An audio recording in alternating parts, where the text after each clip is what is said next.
L'hypocrisie est seulement l'hommage à l'intérêt. L'hypocrisie est un vice privilégié qui jouit en repos d'une impunité souveraine. Et d'ailleurs, il faut donc supprimer de toute notre vie l'hypocrisie et la simulation. Madame, messieurs, bon après-midi à toutes et à tous et bienvenue à cette autre édition de Feu Vert. Vous connaissez bien le principe. Eh bien, tous les dimanches, nous sommes là entre 14h et 16h, heure d'Afrique centrale, pour décrypter et surtout analyser l'information. Et d'ailleurs, le sujet qui nous intéresse cet après-midi, Tchad, Mahamat Idriss Déby soutenu, Mahamat Mahdi Ali protégé. À quoi joue Macron? Ce sera justement notre grande interrogation. En attendant justement que tous nos invités soient au complet cet après-midi, ceux qui sont là, je vais d'ailleurs les présenter. Je commencerai justement à ma gauche, Charlie Kenyé, est de la partie ce dimanche. Bienvenue à vous et surtout bon après-midi. C'est moi qui vous remercie de l'honneur que vous me faites une fois de plus. Ça me convient à ce festin panafricain, si je peux le dire ainsi, à ce débat d'intellectuels où, à travers le verbe, jaillit une certaine lumière. Donc, je suis très honoré d'être aux côtés de mes chers co-panélistes, le grand frère que je retrouve à nouveau, Simon D, donc, que je retrouve à nouveau sur ce vous avez trahi le secret qui est devenu justement un secret polichinelle. Allons-y. Donc, je m'excuse de faire votre travail. Donc, c'est un honneur renouvelé d'être à nouveau sur ce plateau. Nous espérons, comme à l'accoutumée, être à la hauteur des attentes de ceux et celles-là qui sont à la maison placés à nous et que, bien sûr, au sortir de cette émission, nous puissions apporter un plus à la compréhension, justement, des enjeux et des événements qui se passent sur le continent africain.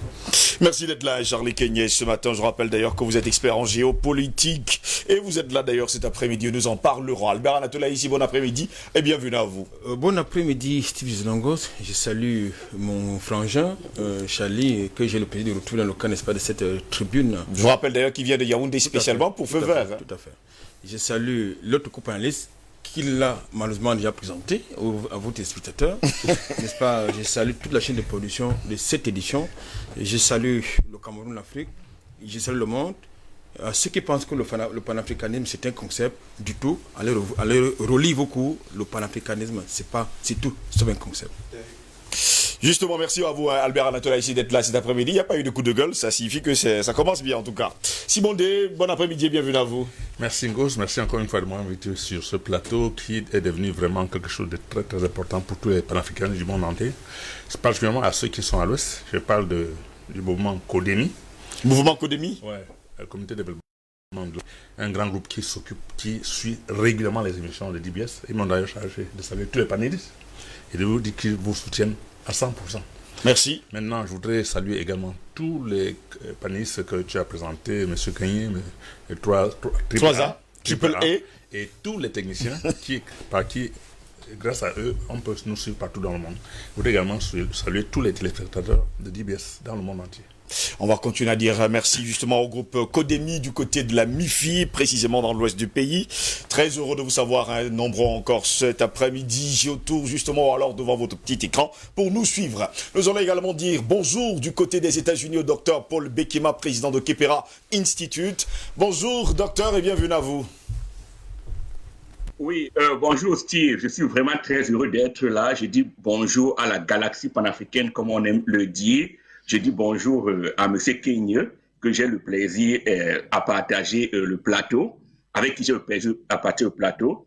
Le Chai Simo, bien sûr, on est déjà habitué à faire des choses ensemble. Et le grand Triple E. Donc, je suis content d'être là et donc voilà, je suis prêt.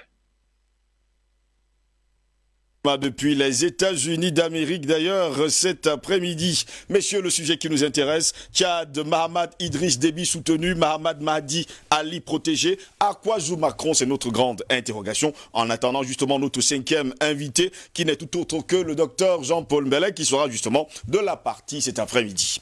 Mahamat Idriss Déby Itno, chef du comité militaire de transition, pourra compter sur le soutien du G5 Sahel et de la France pour préserver la stabilité du pays. C'est la flatterie diplomatique balancée par Emmanuel Macron lors des obsèques du maréchalissime Idriss Déby Itno. C'était vendredi dernier. Que doit-on comprendre de ce message? Où était la France et le G5 Sahel pour soutenir le maréchalissime Idriss Déby Itno? Qui a donné aux snipers la localisation du président tchadien et de ses généraux? À ces questions, on espère justement un jour avoir des réponses. À ses funérailles ce vendredi à N'Djamena, la France a promis son soutien à la junte militaire dirigée par le fils du défunt président tchadien pour préserver la stabilité entre guillemets de son allié dans la lutte contre les djihadistes au Sahel.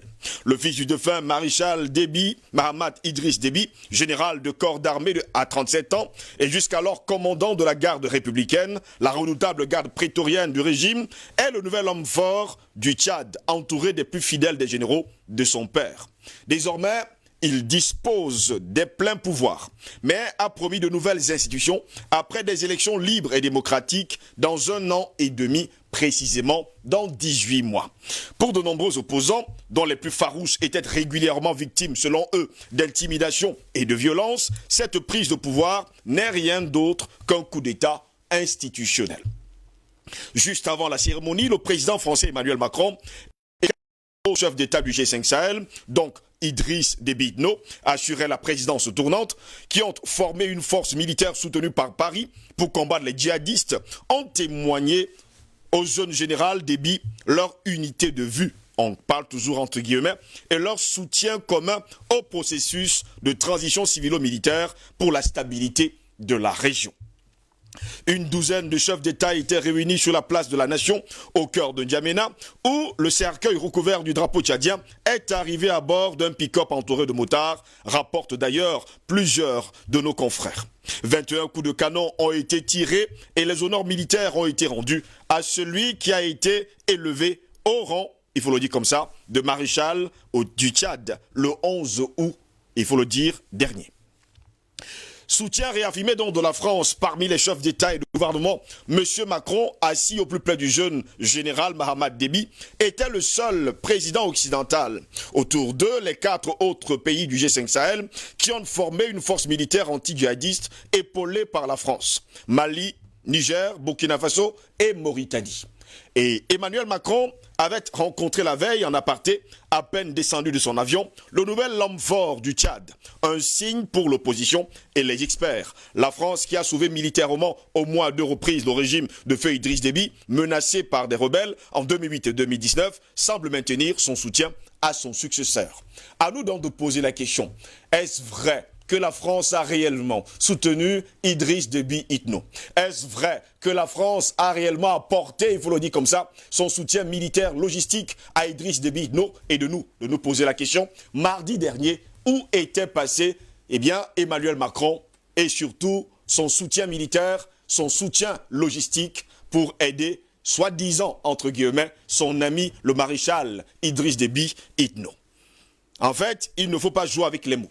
Pendant ce temps, messieurs, la France compte, comme à son habitude, elle est deveuse de poker menteur et a une carte dans sa manche. Cette carte, fabriquée de toutes pièces par l'Élysée, s'appelle Mahamat Mahdi Ali. Eh bien, messieurs, ce dernier est protégé par la France et peut même donner des interviews. La dernière en date n'a pas encore fait 4 jours. Ce Tchadien formé et financé par la France a atterri au Soudan juste quelques heures avant la mort du maréchal Idriss Déby Itno. Ce dernier attend avec impatience les ordres venant de l'Élysée.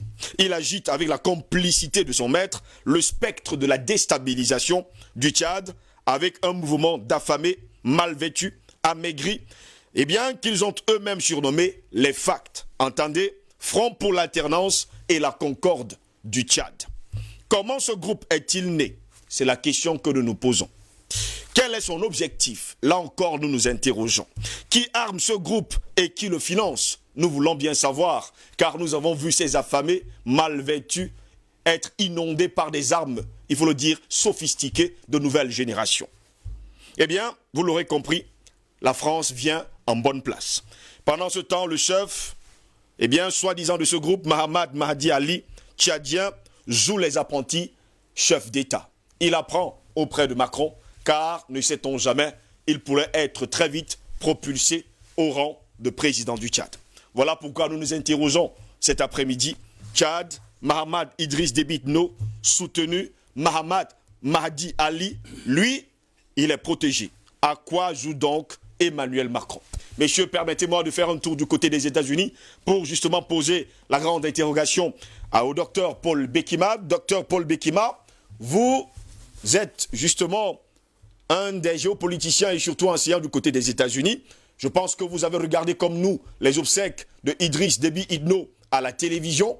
La grande interrogation donc, à quoi joue Emmanuel Macron quand on sait pertinemment aujourd'hui que Mahamad Mahdi Ali attend avec impatience du côté du Soudan que la France lui donne un coup de pouce.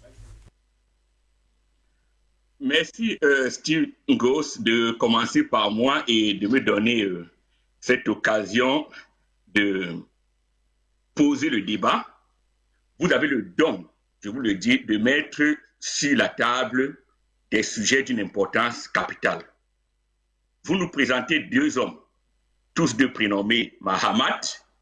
Le premier, probablement à juste titre, c'est-à-dire Mahamat Déby. Le deuxième, c'est une malnomination que d'appeler Ali Mahamat, parce que Mahamat signifie grand esprit. Le thème du débat est de savoir si le premier est soutenu par la France et le deuxième protégé par la même France. Et vous allez demander à quoi joue la France. Je commence par dire d'entrée de jeu que ces deux propositions, c'est-à-dire que le premier est soutenu par la France, le deuxième protégé par la France, sont d'un point de vue des relations internationales fausses. Pourquoi? La France ne soutient et ne protège aucun individu en tant que tel.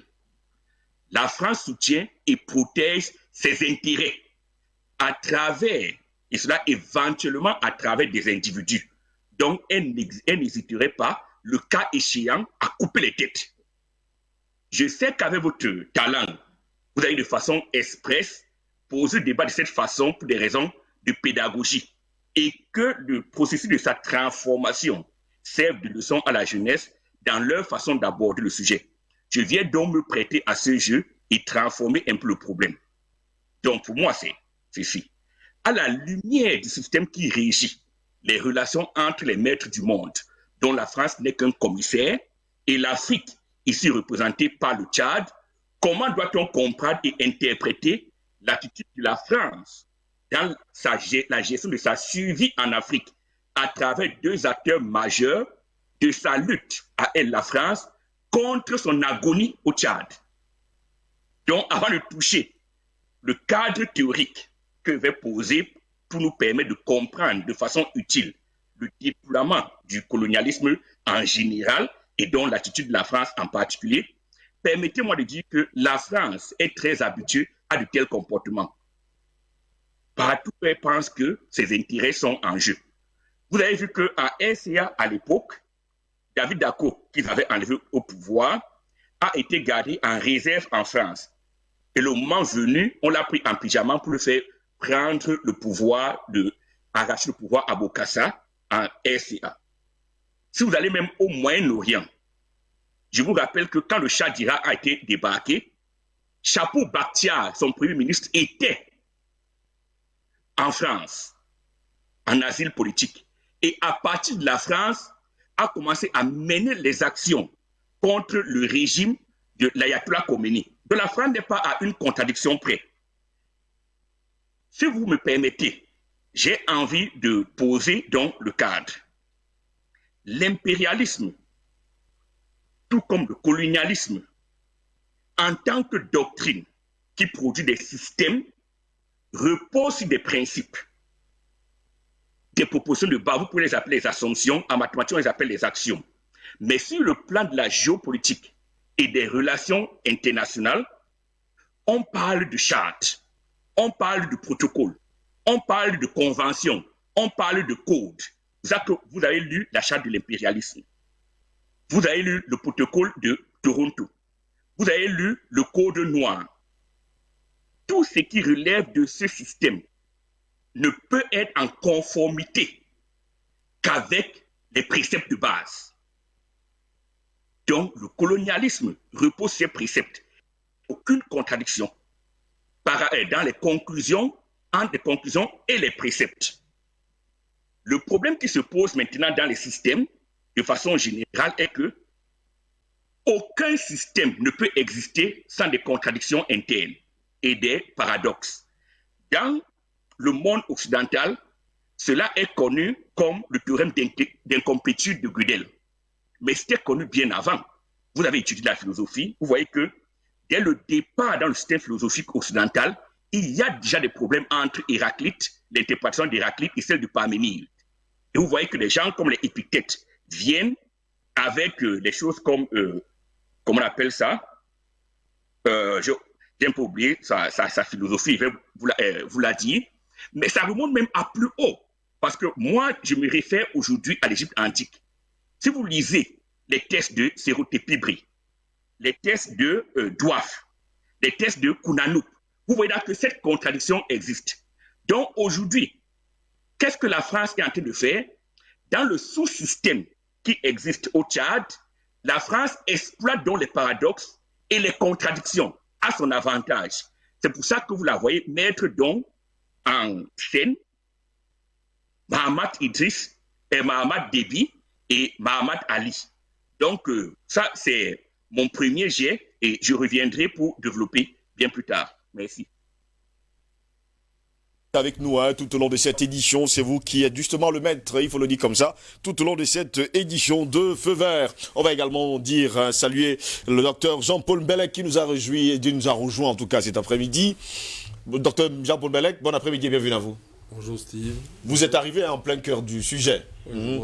Et justement, nous sommes en train de parler justement du Tchad. Mahamat Idriss Déby soutenu, Mahamat Mahdi Ali protégé. À quoi joue donc Emmanuel Macron du côté du Tchad? Et d'ailleurs, le docteur Paul Bekima nous fait savoir que le mot Mahamat signifie grand esprit. On ne doit pas en comprendre pas comment. Actuellement, Macron est en train de jouer avec deux Mahamat. Mahamat, le fils d'Idriss Déby Itno, et sans oublier Mahamat Mahdi Ali, qui est justement bien protégé par la France et qui attend sagement du côté du Soudan, eh bien, qu'il y ait un déclic pour qu'il prenne le pouvoir. Pour le docteur Paul Bekima, jusqu'à preuve de contraire, la France ne joue pas sur les intérêts de l'Afrique, elle joue pour ses propres intérêts et elle demeure le pays des paradoxes. Vous êtes de cet avis? Juste une remarque par rapport à ce que dit Paul Bekima. C'est parce que moi, j'aime pas trop quand on parle de l'Afrique, les paradoxes et les contradictions. Le théorème de Gödel ne parle pas de contradiction, il parle d'indécidabilité. C'est-à-dire que tout système mathématique qui contient l'arithmétique, et nous sommes là en logique triviale, contient des propositions indécidables. C'est-à-dire qu'on ne peut pas démontrer que c'est vrai ou c'est faux. Mais ça ne veut pas dire qu'il y a un paradoxe. Hein. On est dans l'indécidabilité. Oui, on ne peut pas le prouver, c'est tout. Voilà. Bon, ceci étant dit, parce que moi, je prône l'esprit mathématique et je prétends qu'en Afrique, avec nos systèmes, on n'a pas ça. L'indécidabilité ne veut pas dire paradoxe. Ce qui est dit. Paradoxe, c'est pour les Grecs. En tout cas, pour l'instant, la France joue des paradoxes. Le pays des paradoxes. Même le mot paradoxe vient du grec. Oui. Alors, sinon, comme je suis arrivé en dernier, désolé pour ce retard. Ne vous inquiétez pas, vous n'êtes même pas arrivé en dernier, vous êtes en plein. Si j'avais été le premier, j'aurais eu plus d'emphase. C'est-à-dire que, si vous me permettez, j'aimerais dire que Yundiman Kobnimboki Kukumba. Là, le Kukumba, cette fois-ci, c'est l'Afrique, c'est un continent. La France n'est qu'un pays. Nous donnons trop d'importance à la France et à ce petit Macron, Micron, hein, Macro, ouais. Mais même Micron. Micron, ouais, bon, on va conjuguer tout ça. On lui donne trop d'importance. La France, même que Zambadakani l'a dit plusieurs fois, ce plateau et d'autres plateaux est hors jeu. Elle essaye de trouver une place là. On l'a mis KO et on va le mettre KO en Centrafrique. En fait, ce que nous attendons, permettez-moi de faire une transition par Centrafrique, parce que le cas du Tchad est très délicat là. Mais dans le cas de Centrafrique, ce que nous attendons, c'est que le président Touadéra prononce une fois pour de bon. Je crois que l'exemple d'Idriss Déby est là pour le réveiller, s'il dort encore, de départ de la base militaire française. On n'a rien à attendre de positif de ces gens-là. Il attend quoi? Il a déjà l'aide des Russes qui demandent, si la France ne veut pas partir, comme le feu président Idriss Déby l'avait demandé, les Français sont toujours restés. Ça, on peut partir, on verra bien qu'elle ne part pas. À ce moment-là, rien ne nous empêche de réunir une force de la CEMAC et chasser la France. On dirait que les Africains ont peur d'affronter. Il faut qu'on affronte. C'est même une obligation morale d'affronter la France. On doit les vaincre. Ils nous ont colonisés parce que sur quelques batailles, ils ont gagné et nos parents sont assis. Ils ont pensé qu'en acceptant l'ordre colonial, on pourrait s'en accommoder. Un peu comme à l'époque, les Égyptiens anciens avaient accepté l'ordre d'Alexandre et ils ont couronné Alexandre qui a laissé son général Ptolémée l'Agite qui a fondé une dynastie, la dynastie des Ptolémées, là, avec les Cléopâtres qui vont suivre. Et finalement, on voit où est-ce que ça a emmené. Bon, ça a failli réussir, mais bon, finalement, ça n'a pas réussi, puisqu'il y a eu la conquête des Romains qui a suivi. Donc, en ce qui nous concerne, il faut vraiment, on ne doit pas avoir peur. Qu'on fasse la guerre avec la France, on doit la vaincre. Sinon, non, on ne va pas aller chez eux. Donc vous êtes d'accord avec le fait qu'il faut dire aujourd'hui à la France qu'on ne la veut plus sur le continent africain? Oui, donc je vais arriver au Tchad. C'est la question sur le Tchad. Oui. Déjà, Touadéra, parce que si lui ne peut pas le faire, et vous demandez quoi aux Tchadiens, et qui en ont sur la base militaire, mais qui sont en difficulté actuellement, pas parce que les rebelles gagnent du terrain. Ça aussi, il faut arrêter ce message. Mais les rebelles ne gagnent pas du terrain. Avant la mort d'Idriss Déby, on les avait bien mis en déroute. Non, ce qui se passe là, c'est ça, c'est la communication occidentale, oui, tout le monde le sait. Pour les Africains bien aguerris. Les Africains reprennent ça. Justement. Il faut juste compte, c'est la phase de transition là qui est délicate. C'est tout simplement. Il ne faut pas qu'il y ait de la confusion. Bon, alors, donc, je dis que pour en finir là, présente Touadéra, qui est mathématicien. Donc, il faut qu'il soit clair. Parce qu'apparemment, il ne faut pas qu'il nous fasse démentir alors que nous on parle des mathématiques et lui, les mathématiciens, après, fait le contraire. Non. Il faut qu'il demande clairement et nettement aux Français de partir. Ils n'ont rien à gagner avec. Ils ont violé les gens. On a vu. Il attend quoi encore? Qu'ils partent. Si de là-bas où ils sont, on a besoin d'eux, et plus jamais sur le plan militaire. Mais par exemple, je ne sais pas, s'il se fait encore des illusions que pour exploiter telle matière première, ça sera autre chose. Avec les firmes, ça c'est autre chose. Mais là, il ne faut plus qu'il y ait une présence militaire. Au Tchad, c'est la même chose. Donc, pour couper court à ce débat, je sais déjà que je ne suis pas dans les secrets des dieux, des gens ni justement pouvoir le sexe des anges, allons-y. Voilà. Mais je applique mon analyse mathématique. Elle me dit que, en tout cas pour le président Paul Biya, ce que j'ai pu comprendre, il est un peu mathématique lui aussi, dans la façon de fonctionner. Voilà. Et il a même d'autres qualités que nous autres, nous n'avons pas, en tout cas en ce qui me concerne. De discrétion, tout ça. Il ne s'agite pas trop, mais il agit quand même. Alors, donc je pense que dans ce cadre-là, je dirais que les chefs d'État de la CEMAC ont compris. Oui. Ce régime militaire, coup d'État, on s'en fout éperdument. Bonaparte a bien fait un coup d'État. Allez demander aux Français s'ils en pensent du mal. Parce que lui, il a quand même rétabli l'esclavage. Justement. Donc, ils s'en foutaient de nous. J'espère qu'ils se rappellent de cette histoire. Ils ne nous ont pas regardé de notre côté. Donc nous, on n'a pas regardé le côté qu'en penserait la communauté. On n'en a rien à faire, si ça nous arrange. En fait, nos intérêts, c'est ce qui nous arrange. Voilà. Et vous parlez d'intérêt de la France. La France n'a aucun intérêt en Afrique. La France a des intérêts chez elle. En Afrique, c'est de l'usurpation et du vol, la rapine. Il n'y a pas d'intérêt d'un étranger chez vous. Oui. Est-ce que moi j'ai un intérêt dans ta maison? Pas du tout. Bah alors, pourquoi la France a un intérêt en Afrique? Vous arrêtez de parler d'intérêt de la France. La France n'a pas d'intérêt en Afrique, c'est du vol, de la rapine. Et puis nous qui sommes là... Elle déclare justement qu'elle a des intérêts. On s'en fout de ce qu'elle déclare. Ou Niman comme dit dans Kikumba. C'est le gangstérisme et le Je brigandage. traduis ou ça ou tout le monde? Alors on vous suit parfaitement. Bon, Ne vous alors, inquiétez on pas. s'en fout de ce qu'ils pensent eux. Voilà. La meilleure façon d'être fort, c'est de dire d'abord qu'on est fort, de proclamer la force. Hein. Oui. La devise égyptienne ancienne, c'est vie, force et santé. Hein. Donc, avant d'être fort et le matérialiser physiquement, c'est déjà le fait de penser que tu es fort. Hein. Parce que si on pense qu'on est faible, on a beau avoir les meilleurs outils de force, on ne va même pas penser à les utiliser. On aura... Voilà, la preuve. L'armée tchadienne, il y a une contradiction. N'est-ce pas, l'armée tchadienne est déclarée comme une des meilleures, si ce n'est pas d'Afrique centrale? Oui. Comment ça se fait que, face à une petite bande en déroute de 500 personnes, on fait comme si... c'est la terre qui allait trembler. Que le Tchad allait trembler. Mais non, il ne faut pas exagérer. Ces gens-là ont une armée forte, ils ont des généraux, tout ça, là, ils ont tout ce qu'il faut, ils connaissent l'art militaire, ils ont même inventé les techniques de guerre. Ils ont peur de rien, là. C'est nous qui voulons qu'ils aient peur, mais ils n'ont pas peur. Donc, pour chuter, parce que j'ai fait un trop long prolongement, en ce qui concerne la France, je dis qu'ils n'ont rien à manipuler. Parce que le Mahamat... Mahamad Mahdi Ali. Oui. Vraiment, lui, il a un nom. Mahamat Mahdi Ali. Oui. C'est un nom pompeux. Hein. Mahamat, qui veut dire, comme le guide, je sais pas. Grand esprit. Voilà, qui donne Mahatma chez les Indiens. Oui. Mahatma Gandhi. Oui. Et en plus, le Mahdi, on connaît le Mahdi historiquement au niveau du Soudan, qui a soulevé un maître, oui. La population là-bas, à l'époque de la colonisation anglaise. Et puis, en plus, il est Ali, le neveu de Mohamed. C'est trop pompeux son titre-là. Voilà, du coup, on se trompe à chaque fois. Donc, ce monsieur-là ne représente rien. Le fait d'en parler à chaque fois, on lui donne de l'importance. Et j'entends, moi, je dis que il y a des frères ici, là, s'ils continuent à jouer leur petit jeu au niveau communicationnel, je vais les indexer. Il faut arrêter de nous parler de dialogue inclusif. Dialogue inclusif avec des traîtres comme ça, non. Et dialogue inclusif parce qu'on tremble. Ils vont prendre Djamena, donc il faut dialoguer, non. Macron, on s'en fout de lui. Ce qu'on veut, c'est renforcer au niveau de la CEMAC le fils de Idriss Déby, oui. De façon à ce qu'il ne fasse pas le glissement qui consiste à dire qu'ils ont fait un coup d'État, et donc par conséquent, ils rendent les armes avant d'avoir combattu à un régime, là où justement, les forces occidentales pourraient jouer pour mettre leur pion, comme toujours. Non.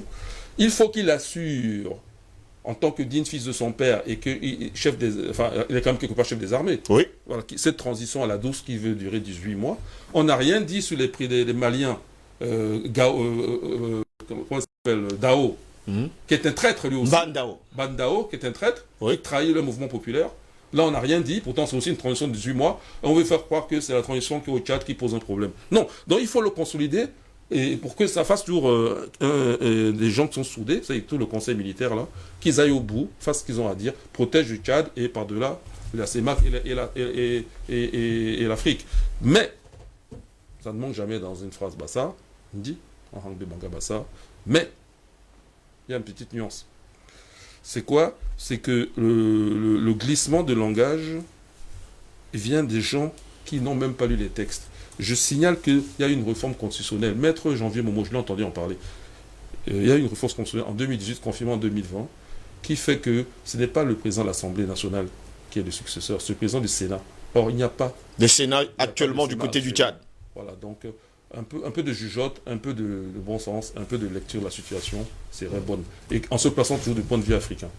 Merci beaucoup pour cette première prise de parole. Charlie Kenyé, je vais me tourner vers vous. D'ailleurs, cet après-midi, comme à son habitude, la France va jouer sur deux tableaux.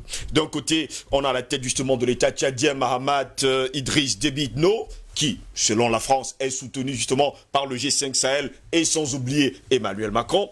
Et de l'autre côté, du côté du Soudan, on a Mahamat Mahdi Ali, qui lui est protégé et attend sagement quelque part que, eh bien, il soit bien formé pour devenir chef de l'État. Comme à son habitude, on se retrouve là face à une France qui veut à tout prix créer le désordre, diviser pour mieux régner. Oui, écoutez, vous savez, il y a beaucoup de choses qui ont été dites sur ce plateau, mais je pense que l'une des forces également de la France et de certains pays d'Europe, c'est que, connaissant notre passé, vous comprenez un peu, parce que ce sont ces gens qui nous ont divisés, vous allez remarquer qu'à chaque fois, ils réveillent certaines vérités anthropologiques. C'est-à-dire que certains différends culturels que nous avons entre nous Africains, entre des tribus, pour justement mettre en avant leurs intérêts. Je vous prends un cas très simple.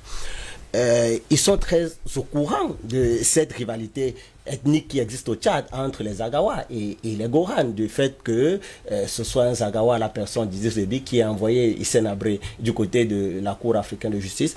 Prenez le même schéma au niveau de la sous-région Afrique de l'Ouest.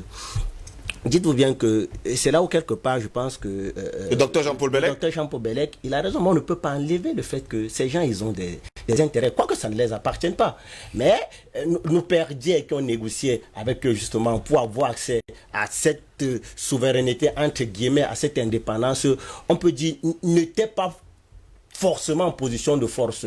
Et connaissant ces aspects-là, ce qui se passe au Niger avec Areva, on peut pas nier qu'ils ont clairement des intérêts. Ce qui se passe aujourd'hui au Mali, on a une armée qui ne peut pas arriver du côté du nord et pourtant vous avez des entreprises françaises qui continuent à exploiter de l'or là-bas, à exploiter du pétrole, mais sans que ça ne dérange personne. Ils ont réellement des intérêts et justement l'objet de leur base militaire sur notre sol, c'est justement la préservation, la défense et la protection de ces intérêts-là. Derrière le dollar américain se cache l'armée américaine, vous ne pouvez pas le nier. Si le dollar américain est aussi fort à l'échelle internationale, c'est parce que derrière cette monnaie se cache son armée, l'armée américaine qui défend ses intérêts à travers le monde. C'est la même chose avec l'armée française. Pour revenir à ce que vous étiez en train de dire, je prenais le cas de l'Afrique de l'Ouest.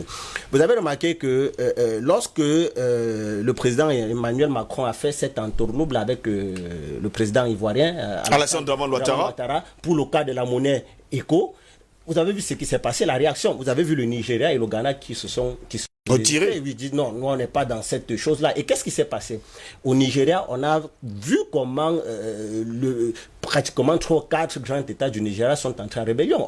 Sur quelle base on ne connaît pas? Et justement, vous allez entendre qu'il y a des différents ethniques. C'est-à-dire qu'ils connaissent notre passé. C'est en ça que je vous l'avais. Et parfois, lorsque leurs intérêts sont menacés, ils activent ces leviers-là pour justement contraindre les États à un certain nombre de choses. C'est des moyens de pression. C'est la même chose avec le Ghana. Le Ghana était un pays paisible, mais dès que le Ghana a dit non, moi je ne me reconnais pas dans cette histoire, il y a un mouvement qui a déclenché dans sa partie nord, ce qu'on appelle le Togoland. Justement, il y avait toujours cet élan de toujours, il faut le préciser, ça existe depuis belle lurette. Hein. Exactement, ça existe depuis belle lurette. Donc, Voilà. ça veut dire que vraiment qu'on ne vienne pas sur ce plateau faire comme si ce mouvement existait depuis belle lurette. Mais parce que le Ghana a pris une position qui mettait en mal les intérêts de la France, on a activé ce levier-là. Et justement, ils sont au fait de ces informations-là. Vous comprenez pas? Donc, c'est un peu sur ce jeu-là qu'ils ont l'habitude de jouer. Aujourd'hui, les deux acteurs aujourd'hui sur le sol tchadien à la personne de Mahamat Idriss Déby Itno, le fils du défunt président, et Mahamat Mahdi Ali, ce sont également des pions que la France qu'on utilise, qu'on use comme on veut.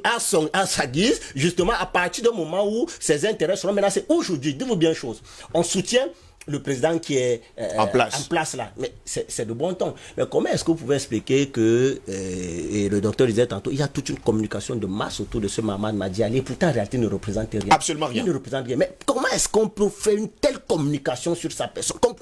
Vous pensez que ces petits hommes, ces brigands, ces bandits, après 1000 ou 2000 hommes peuvent mettre en déroute une armée comme l'armée tchadienne, une armée aussi aguerrie au combat? Mais la réalité c'est que quoi? C'est que justement, les personnes qui renseignent ces éléments-là sont les mêmes personnes qui renseignent l'armée malienne. L'armée tchadienne. Voilà où ça pose problème. Écoutez, j'ai eu la chance une fois de discuter avec un officier de l'armée française. Et je lui ai posé une question de façon rhétorique. J'ai dit, quelle est la différence entre l'armée ivoirienne, l'armée tchadienne, l'armée malienne et l'armée camerounaise? Vous savez ce qu'il m'a dit? Non. Il m'a dit l'armée ivoirienne, l'armée malienne, l'armée tchadienne, tous dépendent un peu en grande partie de la France et du renseignement français. Par contre, le Cameroun est indépendant. Vous comprenez ce que je vous dis? C'est pour dire en réalité que vous ne pouvez pas combattre un ennemi qui reçoit la même information que vous. Ça veut dire que même peu importe le nombre, même s'ils viennent, même s'ils sont 500, ils peuvent également vous poser des problèmes. Justement. À partir du moment où ils savent comment vous vous déplacez, on est déjà dans l'art de la guerre. Donc, il y a cette, cette dépendance-là de ces armées-là. Parfois, et dites-vous bien qu'en France, vous avez une grande base, qui est la force Barkhane. Mais vous n'allez pas me dire qu'un pays comme le Tchad est mis en mal, Barkhane est là depuis un certain nombre d'années. Si réellement le président était mort au combat, comment est-ce qu'ils peuvent expliquer ça? Comment on a pu avoir la position d'un chef d'État, même si celui-ci est au front, comment est-ce qu'on a pu l'atteindre? Le cordon de sécurité qui en principe devrait l'encadrer lorsqu'il se déplace au fond. Qu'est-ce qui s'est passé? Donc, il y a beaucoup de flou, mais on ne saurait plaindre, on ne saurait également aussi plaindre la France. La France est dans son rôle, à savoir défendre, préserver ses intérêts à l'échelle internationale. Il revient aujourd'hui aux Africains et à nos chefs d'État de réellement comprendre où sont les enjeux et de développer les mécanismes et les stratégies pour pouvoir les contrer. Idriss Déby en faisait partie, il était normal qu'il s'en aille. C'est-à-dire que, parce que lorsque nous sommes en jeu politique, c'est-à-dire quand vous êtes un front, vous éliminez, c'est comme ça.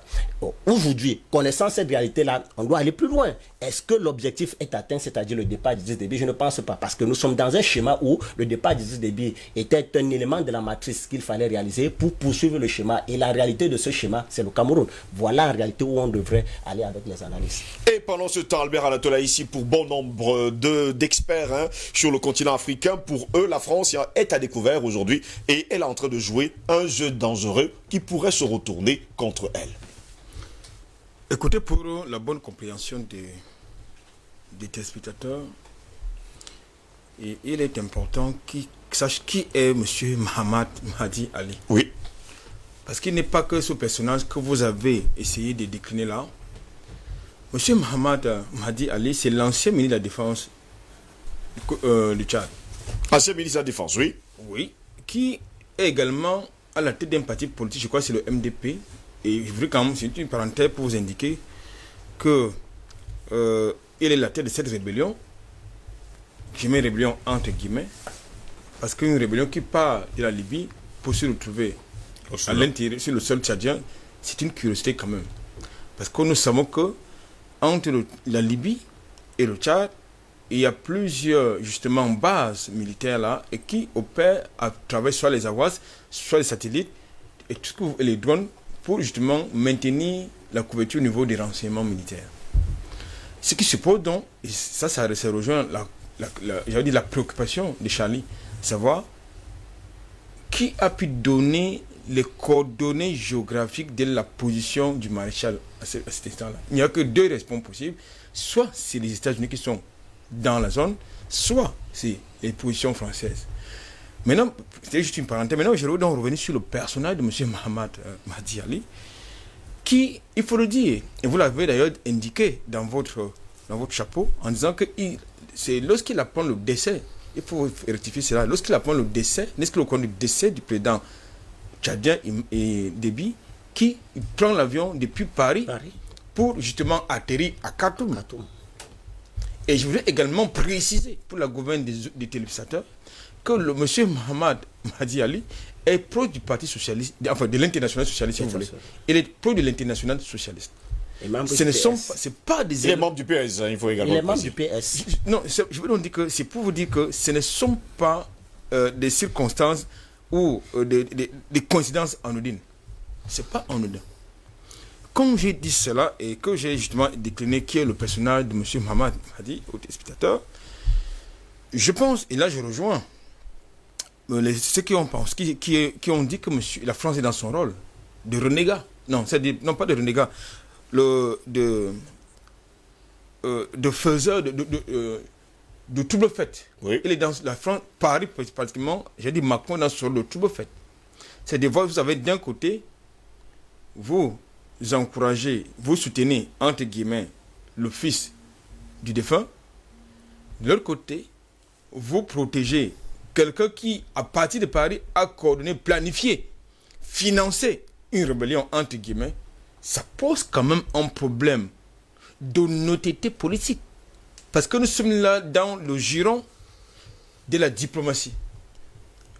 Moi, je pense que à partir de ces prises de position, la mort d'Idriss Déby était déjà scellée par Paris. Nous avons vu cette semaine, nous avons eu justement à tenir des thématiques autour de cette disparition en regardant les vidéos relatives à ces prises de position par rapport à certaines problématiques qui touchaient soit directement le Tchad, soit le continent africain, notamment pour ce qui concerne la Libye, et pour ce qui concerne également le Mali, pour ce qui concerne la Centrafrique, pour ce qui concerne directement le Tchad.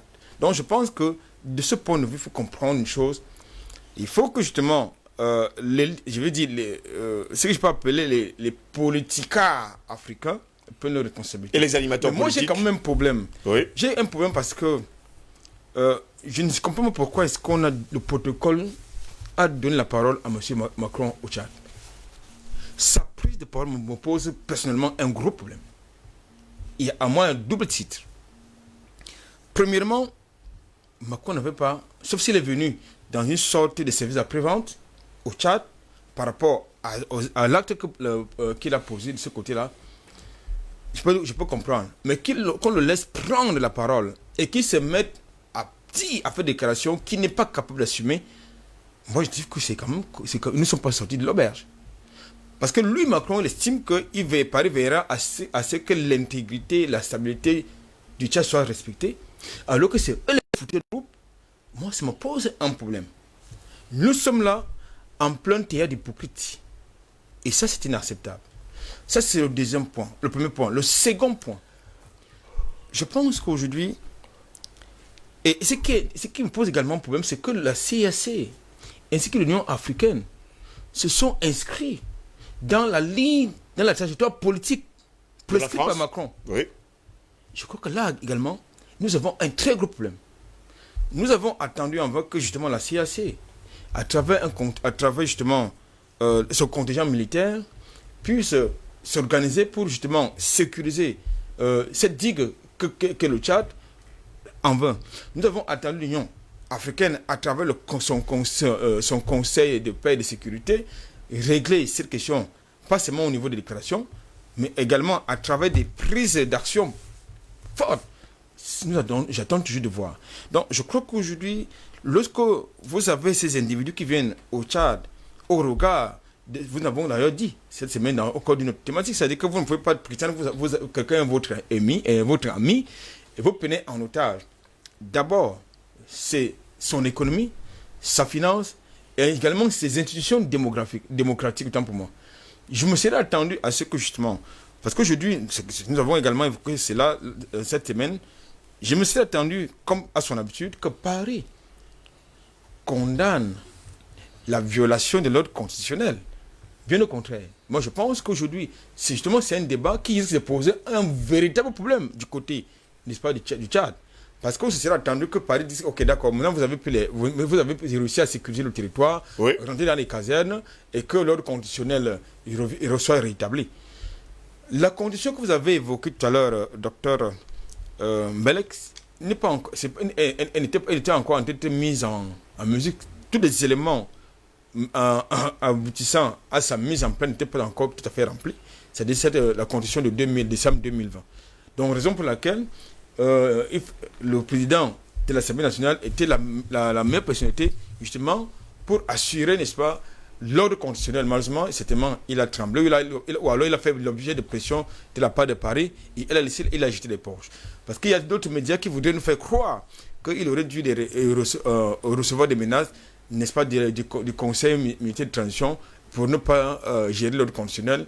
Non, c'est faux. Donc, je crois que ce qui est important aujourd'hui, c'est vrai que l'enjeu majeur, c'est vers le futur, qu'est-ce qui va se passer, mais ce qui est également l'enjeu majeur aujourd'hui au Tchad, c'est d'abord l'enjeu sécuritaire. Troisième point que je voudrais soulever, et je termine par là, ça c'est important que je le précise. Les rebelles ont été au Conseil militaire de transition pour justement faire les obsèques, il faut préciser. Pour faire respecter l'ordre conditionnel. Oui. Nous sommes là plus de 48 heures. Qu'est-ce qui s'est passé entre-temps pour qu'il ne mange plus Sinjamno comme initialement annoncé? Parce que Macron les a invités autour d'une table. Bon, alors ça me pose également ça également, ça doit nous pouvoir nous amener à questionner finalement quel est le rôle de Paris sur le problème tchadien. Merci beaucoup Albert Anatola ici. Pendant ce temps, Simon D, tout le monde, ou presque, disons-le comme ça, connaît le jeu trouble de la France sur le continent africain. Comment tombons-nous toujours dans le même piège de la France? Monsieur, je suis très surpris, très surpris, excusez-moi, de voir qu'on est en train de débattre sur des histoires où la France décide quand il veut et comme il veut, quand il veut et là où il veut. Quand quelqu'un votre porte-monnaie, même l'enfant dans votre maison ne peut pas manger. La France dit il faut le dialogue. Chacun qui pense qu'il faut dialoguer se dit si je refuse, on va me couper le vivre. Vous pensez quoi? Tant qu'on n'a pas arraché notre porte-monnaie entre les mains de ces voyous, on ne peut pas être libre. On parle de quoi? Quel pays africain dans le précaré français est libre? On parle de quoi là? On parle de quoi? Moi je suis surpris que les gens disent que oh, la France décide là où ils veulent. Parce qu'ils sont capables d'affamer qu'ils veulent comme ils veulent. Non, je suis surpris. Donc vous ne savez pas que la France décide là où ils veulent, comme ils veulent. Malheureusement pour eux, la lame de rasoir a beau être tranchante, mais elle ne peut pas couper un tronc.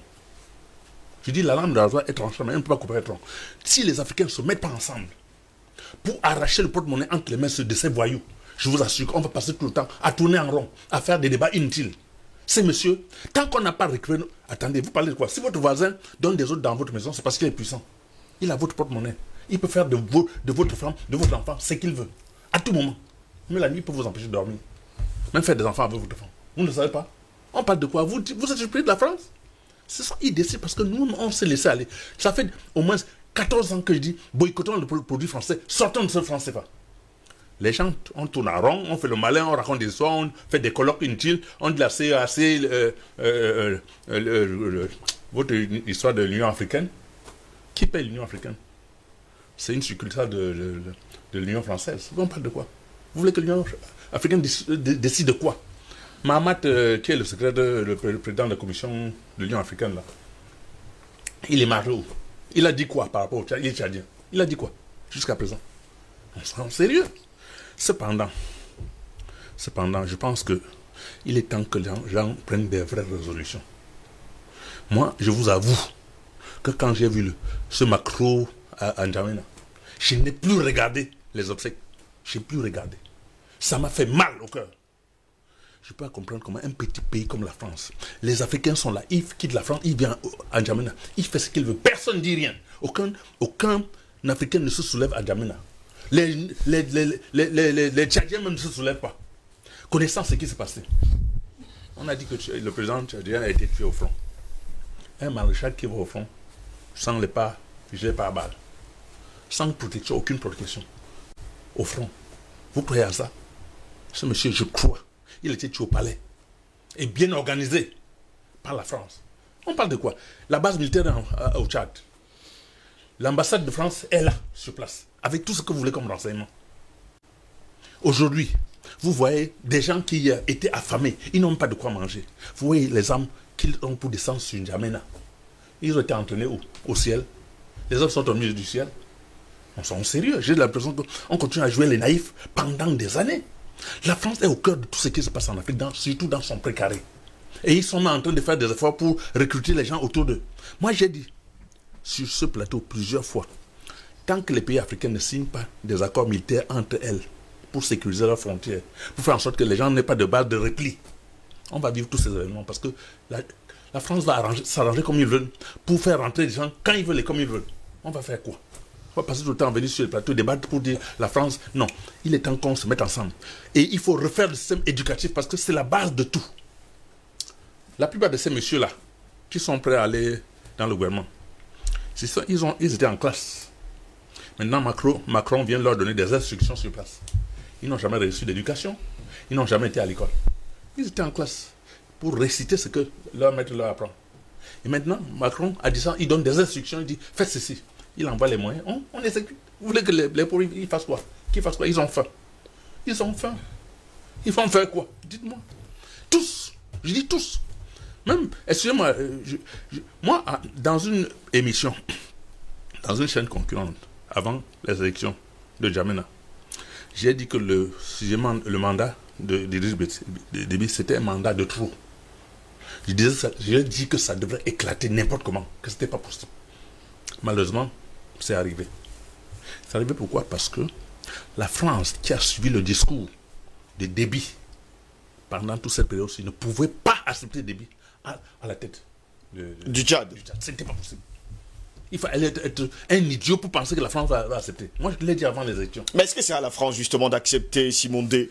Mais je vous dis donc que, monsieur, vous avez vu ce qui s'est passé en Côte d'Ivoire. Quand Gbagbo a voulu faire la monnaie, on a bloqué les banques. Ils ne pouvaient pas payer les fonctionnaires. C'est les Ivoiriens qui ont bloqué. C'est pas la France. Mais attends, jouons pas un naïf. On a vécu des événements comme ça. Et comme je dis toujours, le chien ne change pas sa manière de s'asseoir.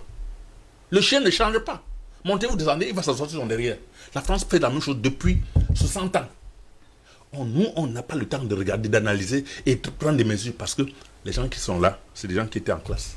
Ils reçoivent des instructions. Ils refusent même d'aller à l'école. Ils refusent d'aller à l'école. Et malheureusement, pendant des années, on va vivre ça jusqu'à ce qu'on mette un terme à cette histoire.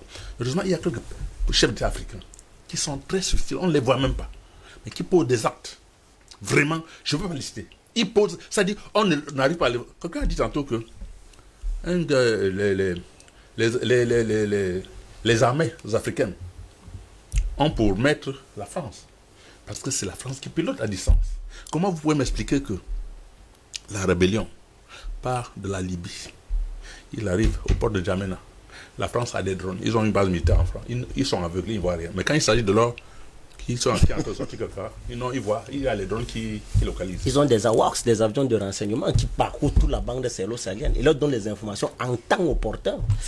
Donc il faut qu'on mette un terme en disant que la France est au cœur de tout ce qui se passe en Afrique. Si on n'a pas compris et qu'on ne chasse pas, je dis chasser les Français, on va me dire que tous les Français ne sont pas concernés. Les chômeurs français là, qui émargent là, l'argent, ils doivent venir d'où? Ils produisent quoi? Les chômeurs français, les retraités français là, ils travaillent, ils produisent quoi? Dites-moi. Quelles sont les ressources qui leur permettent de vivre? Quand on va me dire que les Français, tous les Français, ils sont. Non, ils sont vraiment, c'est le gouvernement. Le gouvernement de quoi? Les gens qui ont tué pendant des années. La France a été construite par les esclaves. Tout l'Occident. J'ai des éléments. Pendant 400 ans.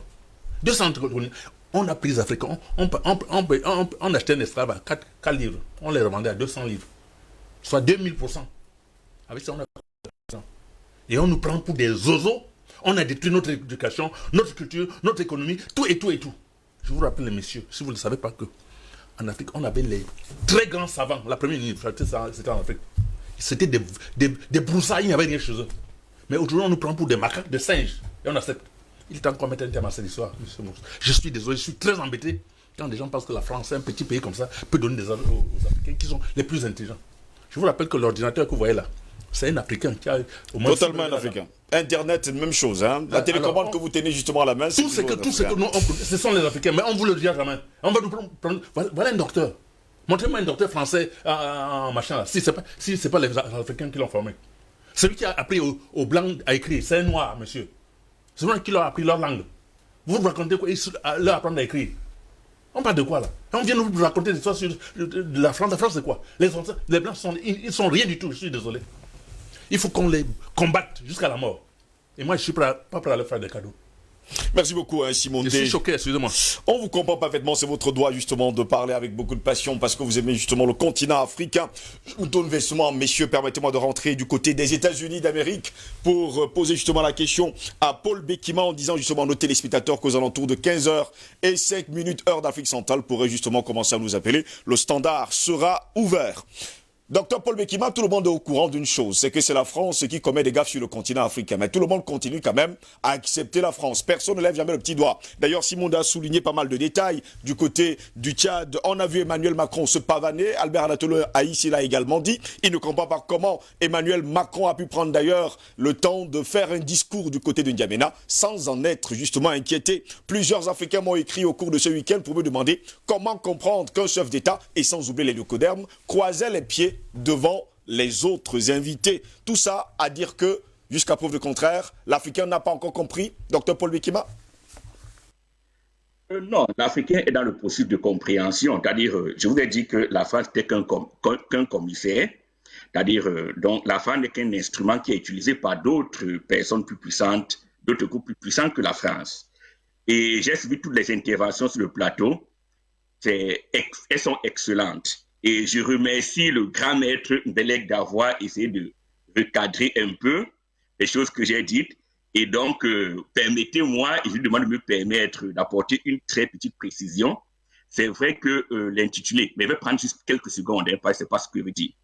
L'intitulé du traité de Gödel était, comme il le dit, proposition formellement indécidable de Principia Mathematica et des systèmes liés relatifs. C'est-à-dire, ce Principia Mathematica était écrit par deux mathématiciens britanniques, Alfred Whitehead et Bertrand Russell, sur la logique et les fondements de mathématiques. Et après, il a appliqué cette même méthode, c'était même un algorithme sur la théorie des ensembles de Carnap et de Feynman. Quand on parle d'arithmétique, en fait, en mathématiques en général, on transforme un problème et c'est le problème transformé qu'on résout. Ce que Gödel a fait, il a transformé les problèmes de logique en problèmes d'arithmétique. Et si vous avez étudié la logique, on appelle ça le théorème des similarités. Donc, ce que je voulais dire en vérité, c'était qu'on ne peut pas trouver les solutions d'un système en utilisant les principes qui ont généré ce système. Que les solutions se trouvent en dehors du système. Donc, on doit sortir du cadre. Quand on veut trouver les solutions à un problème d'impérialisme ou de colonialisme, on sort du cadre colonial pour le voir. Vous savez que le panafricanisme est en train de créer des problèmes à tous ces pays-là. Et vous, qui êtes sur les plateaux, quand vous parlez, quand les gens disent que vous êtes en train de sortir les gens mentalement du cadre colonial. Donc, maintenant, si on revient au Tchad, la question que je pose, pourquoi la France a-t-elle autant besoin du Tchad, de contrôler le Tchad, pour sa survie? Alors, je regarde de façon à l'Afrique centrale. Comprenez que l'Afrique centrale est au moins formellement sortie du franc CFA. Mais elle n'a pas encore mis en place une nouvelle monnaie. Si vous regardez l'euro est né en 1999 et a été mis en place en 2002. Nous venons de sortir du franc CFA. Il faut une stabilité politique en Afrique centrale. Si vous regardez en Europe, de 1999 à 2002, quand ils mettent, les choses sont assez stables. Gerhard Schröder a été chancelier de 1998 à, je crois, 2005. Vous voyez qu'en France, il y a cohabitation, mais ils sont sûrs que c'est entre Chirac et Jospin, l'un des deux sera président, donc il y aura continuité. Vous voyez qu'en Italie, pour la première fois sur une très longue année, vous voyez que Berlusconi a été Premier ministre pendant 5 ans, de 2001 à 2006. Vous allez en Espagne, Aznar. Donc, on stabilise le politique pour, on va dire, les faire accoucher leur euro et le mettre en place. En Afrique centrale, les gens qui demandent la précipitation, cette stabilité politique, d'après moi, était en train d'être mise en place. Paul Biya est président jusqu'en 2025. Touadéra est président jusqu'en 2025. Si vous allez au Gabon, qui crée un petit poème, je crois que c'est jusqu'en 2023. Donc, si Idriss Déby passait, il y aurait une stabilité en Afrique centrale d'une durée peut-être suffisante pour mettre en place une nouvelle monnaie. Donc, la France a à mettre cela en mal. C'est pour ça que, de façon, pour ses intérêts, elle est... Bon, Dottenberg, formellement, c'est vrai qu'on ne peut pas... du point de vue de la France, il a les intérêts en Afrique. C'est pour ça que je parle des intérêts français.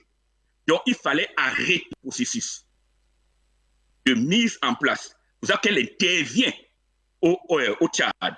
Et quand je parle de paradoxe, bon, il est vrai que les gens, plus tard, on a dit paradoxe et aporie. Et aporie veut dire, en fait, des contradictions dans tous les systèmes, oui. Elle va donc jouer dans cet environnement-là pour que le Tchad soit maintenant le moteur de l'instabilité dans l'Afrique centrale. Parce que, d'après moi, et je crois, M. King l'a posé, il a dit que le Cameroun est visé. N'oubliez pas que le Cameroun, c'est 42% du produit intérieur brut de cette partie de l'Afrique. Si la France paie le Cameroun, c'est terminé pour elle. Donc, la RCA n'est plus un terrain, comment dire, fiable. Le Gabon ne pèse pas trop. Il y aura un changement au Gabon, ça j'en suis sûr. On va créer une instabilité au Gabon. Le coup d'État a raté en Guinée équatoriale. La France n'a eu plus d'autres alternatives que de jouer son va-tout pour empêcher le Tchad d'avoir une stabilité. Maintenant, qu'est-ce qui va se passer? C'est ça la grande question. Et c'est la question à laquelle on aura à apporter des réponses et des propositions. Donc, pour le moment, je voulais seulement recadrer un peu. Et voilà donc. On va justement commencer à entrer dans cette interrogation. Le temps pour nous de me tourner justement vers Charlie Kenyé qui a besoin justement de revenir et d'ajouter quelques argumentaires dans ces éléments. Oui, vous savez, je salue la brillante analyse faite par Dr Bekima. Dr Bekima parce qu'il a dit quelque chose de pertinent et il faut que les Africains comprennent. J'ai parlé tout à l'heure, l'objectif visé c'était quoi? C'était le Cameroun. Dites-vous bien que, et en ce qu'il dit, c'est très vrai, c'est-à-dire qu'aujourd'hui, peu importe les politiques publiques, les politiques économiques que vous voulez mettre en place, il faut une certaine stabilité politique. Oui. C'est-à-dire que si vous n'avez pas cette stabilité politique, ça ne peut pas marcher, surtout quand cela va dans un cadre sous-régional, comme l'Afrique centrale. Et aujourd'hui, vous avez vu, il a si bien dit, le Cameroun, c'est jusqu'en 2025. Le Gabon, c'est 2023. Oui. La Guinée équatoriale, là-bas, on n'a pas... 2025. 2025. Oui. Donc, aujourd'hui, si le Tchad passait avec Idriss Déby, on est sûr qu'il y a des choses qui devaient en venir par la suite. Et je vais vous dire pourquoi. Parce que la problématique aujourd'hui du CFA, c'est une réalité. Vous avez la CEMAC, qui est la communauté des États monétaires de l'Afrique centrale, et vous avez la CEAC, la communauté des États économiques d'Afrique centrale. Mais vous avez vu que depuis un certain nombre de temps, parce que la CEMAC, c'est 6 pays, or la CEAC, c'est 11 pays. Oui. Mais contrairement à la CEMAC, dans la CEAC, vous avez des États qui ne dépendent pas du CFA, c'est-à-dire qui ont leur propre monnaie. Et aujourd'hui, vous avez vu qu'il y a un certain nombre de rencontres depuis un certain temps où une certaine... On a l'impression qu'on a une CEMAC élargie. Oui. Une sorte de fusion entre les deux communautés. Oui. Forcément, ça oblige un débat. Le débat du franc CFA sur la table. Parce que vous n'allez pas imposer votre monnaie à ceux-là qui ont déjà leur propre monnaie. Non. Indirectement, je salue l'analyse parce que ça démontre à suffit que les États réellement sont en train d'aller vers cette sortie du CFA et justement trouver les mécanismes par lesquels elles devront elles-mêmes battre monnaie. Oui. Donc, aujourd'hui, le Tchad était justement le pays visé, mais également, il faut comprendre que derrière le Tchad se cache le Cameroun. Parce qu'il a parlé du coup d'État manqué qu'il y a eu récemment en Guinée équatoriale. Quel est le pays qui parvient à faire voter le coup d'État? C'est le Cameroun. C'est le renseignement camerounais qui a permis à ce que le gouvernement équato-guinéen soit maintenu. C'est grâce, et Dieu merci, j'ai toujours eu à dire, le Cameroun c'est la sentinelle dans la sous-région. C'est-à-dire que nonobstant les réalités de l'armée tchadienne, vous ne pouvez pas faire sans le Cameroun. Et aujourd'hui, dans la cartographie géopolitique du monde, le Cameroun est une cible, pour ceux qui ne le savent pas. Allez dans tous les grands laboratoire où ces gars-là pensent, parce que nous, on est encore à l'image ou encore on est encore à l'âge où on a faim. C'est-à-dire que l'Africain, quand il dort, il m'a bien à manger, nourrir sa maison, ça ne va. Mais ailleurs, les gars pensent l'Europe, ils pensent l'Afrique. Ils pensent à l'avenir. Sur un siècle. Vous comprenez un peu. Et quand vous allez dans tous ces grands laboratoires, tous ces grands think tanks où là-bas, ils mettent ensemble des experts pour réfléchir comment est-ce qu'ils vont continuer à nous spolier, vous allez voir que le Cameroun est en bon point, avec une croix rouge. Pourquoi? Parce que quand on parle du Cameroun, on parle d'un pays qui est au cœur d'une région stratégique qui est la région du Golfe du Guinée. Je ne vais pas faire le débat dessus. Mais en son propre sein, il y a une mission de la Banque mondiale qui avait été commise pour l'Afrique. Il fallait cartographier les richesses de l'Afrique. Et là-bas, on s'est... La carte à 1 milliard. Exactement, la carte à 1 milliard. On croit qu'on a eu à faire un débat ici. Et là-bas, on s'est rendu compte qu'au Cameroun, sur un peu moins de 4 régions explorées, on avait 300 gisements de minerais de pierre rare. Je dis bien des pierres rares. Et pour comprendre l'importance de ces minéraux-là, il faut aller voir ce qui se passe en République démocratique du Congo. Avec le scandale humanitaire, c'est-à-dire ce désastre humanitaire que l'on a juste parce que vous avez des multinationales. Un crime contre l'humanité. Un crime contre l'humanité. Oui. Vraiment, c'est la pire catastrophe humanitaire jamais oubliée. Les médias n'en parlent pas curieusement. Et pourtant, des enfants meurent chaque jour, des femmes sont violées. Et malheureusement, avec la complicité encore d'autres Africains. Vous comprenez que en réalité, il y a un travail de fond qu'il faut faire. Parce que le scandale ou alors le malheur de la RDC aujourd'hui, c'est le Rwanda en tire profit. Et justement parce que il joue un très grand rôle dans ce pillage de la RDC, dans ce meurtre-là. Vous allez voir que prenez tous les indices de développement humain et tout. Le Rwanda, c'est un pays qui est toujours en meilleur indice de développement humain. Puisqu'il joue justement la carte des États-Unis. Oui, c'est la plus grande attractivité. Donc aujourd'hui, le Cameroun est un pays, et je tiens à rappeler aux gens qui ne savent pas que le Cameroun a en son sein la deuxième réserve d'uranium au monde, dans la région de Guinée. Et c'est lorsque la mission exploratrice chinoise nous l'a fait savoir que Boko Haram a commencé à accentuer ses attaques dans la région du nord-ouest, du Grand Nord. Et derrière cette stabilité politique, il faut également comprendre que avec l'assassinat, parce qu'il faut le dire, avec l'assassinat du président Idriss Déby, le Cameroun a posé un acte très fort qui justement rejoint encore l'analyse faite par le docteur Bekima. C'est que le Cameroun a envoyé comme représentant là-bas le ministre de la Défense et son état-major. Pourquoi? Parce que celui qui arrive, il faut qu'on comprenne bien, est-ce que nous sommes sur la même longueur d'onde? Le Cameroun, le Tchad est un pays quand même très en avant. C'est-à-dire qu'il joue quand même un grand rôle dans le cadre de la préservation et de la stabilité de la sécurité. Donc, le message que le Cameroun a envoyé là-bas également, c'était de savoir est-ce que nous sommes est-ce que nous sommes dans cette continuité-là? Dites-vous bien qu'avant qu'Idriss Déby ne meure, il y a 1200 hommes qui devaient rejoindre la force conjointe G5 Sahel pour justement dans la lutte contre le terrorisme. Et le Tchad est également engagé aux côtés du Cameroun, du Niger et du Nigeria dans la force multinationale mixte placée sous le commandement de la CBLT, la Commission du bassin du lac Tchad, pour justement combattre Boko Haram. Donc, le Tchad, aujourd'hui, a un certain nombre d'enjeux géopolitiques, géostratégiques avec le Cameroun pour lesquels est-ce que ceux qui arrivent aujourd'hui vont rester dans la continuité de celui qui s'en est allé ou alors ils viennent avec une autre politique et c'est en ça où justement les chefs d'État continuent à se poser des questions et on observe parce que derrière tout ça, on ne peut pas le nier, il y a une main étrangère. Une main étrangère. Et pendant ce temps, ils sont nombreux, docteur Jean-Paul Mbelek, les Africains qui pensent qu'on a encore besoin de la France sur le continent africain et sans la France, nous sommes morts. Ils sont très nombreux. D'ailleurs, vendredi dernier, nous en parlions et vous me disiez que justement ces personnes-là n'ont pas encore une bonne vision. Oui. Je suis désolé, j'ai l'impression, il faut essayer que, pas parce qu'on a la parole qu'il faut l'user n'importe comment.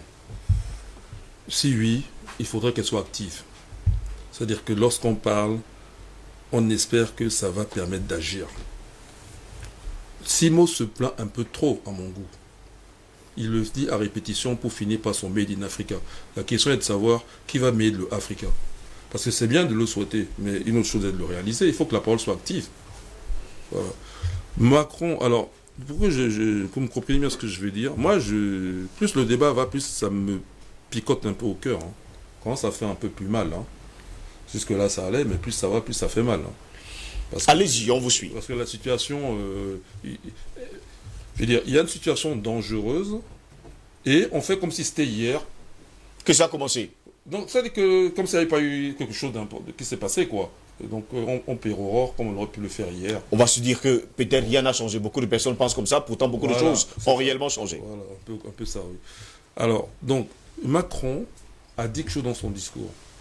Moi, je ne voulais pas parler vraiment de lui, hein, mais comme beaucoup, il faut parler de Macron. En fait, personne n'entend parler de Macron jusqu'à preuve le contraire. Parler de Macron plusieurs fois. Qui a dit? Tout le monde ici, beaucoup ont parlé de Macron. Parce qu'il y a Albert Natola ici qui a dit qu'il n'était même pas d'accord. de langage. Oui, mais ça fait rien. Donc moi aussi, je suis obligé de dire un mot. Allez-y, docteur Jean-Paul Bellec. Allons-y dans votre pensée. Relever, parce que moi, je suis là pour le barrer, tu vois. Pas pour l'enfoncer. Non, pas du tout. Bon, on alors, vous comprend. Donc, Macron a dit quelque chose. Il a dit, je parle à mes frères africains. À mes frères. Il a dit mes frères. Oui, Anatole, c'est toi qui écoutes beaucoup. Il n'a pas dit le mot frère. Il a dit frère. Moi, je ne peux pas m'empêcher de penser frère franc-maçon. Ah oui, quand il dit frère, c'est lui-même un franc-maçon. Tout à fait. Parce que sinon, il faut m'expliquer la contradiction avec la CEAC. C'est parce qu'il y a beaucoup de francs-maçons dans la région. Voilà. Et c'est pour cela aussi, il vient et il est comme ça, les pieds croisés, il est à l'aise. Justement, j'allais poser cette interrogation parce que je l'ai dit tout à l'heure, que plusieurs Africains m'ont écrit au cours du week-end pour me demander comment est-ce que des locaux d'herbe viennent croiser les bras devant. Voilà. Justement, Il est parmi, ils sont les seuls qui avaient d'ailleurs croisé les pieds. il est parmi ses frères et on lui donne. Alors, il y a eu un reportage de la chaîne tchadienne que j'ai écouté et à un moment donné, le monsieur qui parle dans le reportage pendant la commémoration là où tout le monde prend la parole, c'est ça. Et il dit que les relations entre la France et le Tchad sont au beau fixe. Je n'ai pas encore entendu quelqu'un revenir là-dessus. Et réécoutez alors, il dit c'est au beau fixe. Bon, moi je dis une chose, Ghazan Badakani, je le cite parce qu'il le dit souvent, et j'adhère à ce qu'il dit là-dessus. Il y a beaucoup trop d'Africains qui jouent contre l'Afrique. Tout à fait. C'est la question que je vous ai posée justement. C'est ça le mal. Hein. Non, ça veut dire que ce n'est pas seulement les ignorants Oui. qui vont dire n'importe quoi, ils ne sont pas au courant. Ça existe. C'est à ceux-là que je pensais surtout. Mais il y a aussi ceux qui jouent vraiment contre l'Afrique. Sciemment. Ils savent très bien. Voilà. Alors, permettez-moi, pour qu'on parle d'éléments de langage à 3A, permets-moi de dire que moi, je vais seulement dire une chose. Hein. Je suis physicien. Et en physique moderne, et je pense que ça risque d'être même une part importante dans la physique 21e siècle, c'est la physique du vide. Le vide n'est pas vide comme on le pense. Et on le voit très bien au niveau de... quand on regarde la cosmogonie de l'Égypte ancienne. Voilà. Faites attention, c'est pour ça que la parole peut être active. Faites attention quand vous dites quelque chose. Quand vous dites quelque chose à répétition, elle peut se réaliser. Hein? Il y a une équation en physique qu'on appelle par exemple l'équation de Schrödinger. L'équation de Schrödinger contient un terme qu'on appelle le potentiel. C'est pas très costaud comme équation. Il y a d'autres équations plus compliquées. Hein, Chat de Schrödinger. En théorie quantique, surtout théorie quantique des champs. Je me limite à l'équation simple de Schrödinger non relativiste. Il y a un terme là qu'on appelle le potentiel. Il est lié à la force. Oui.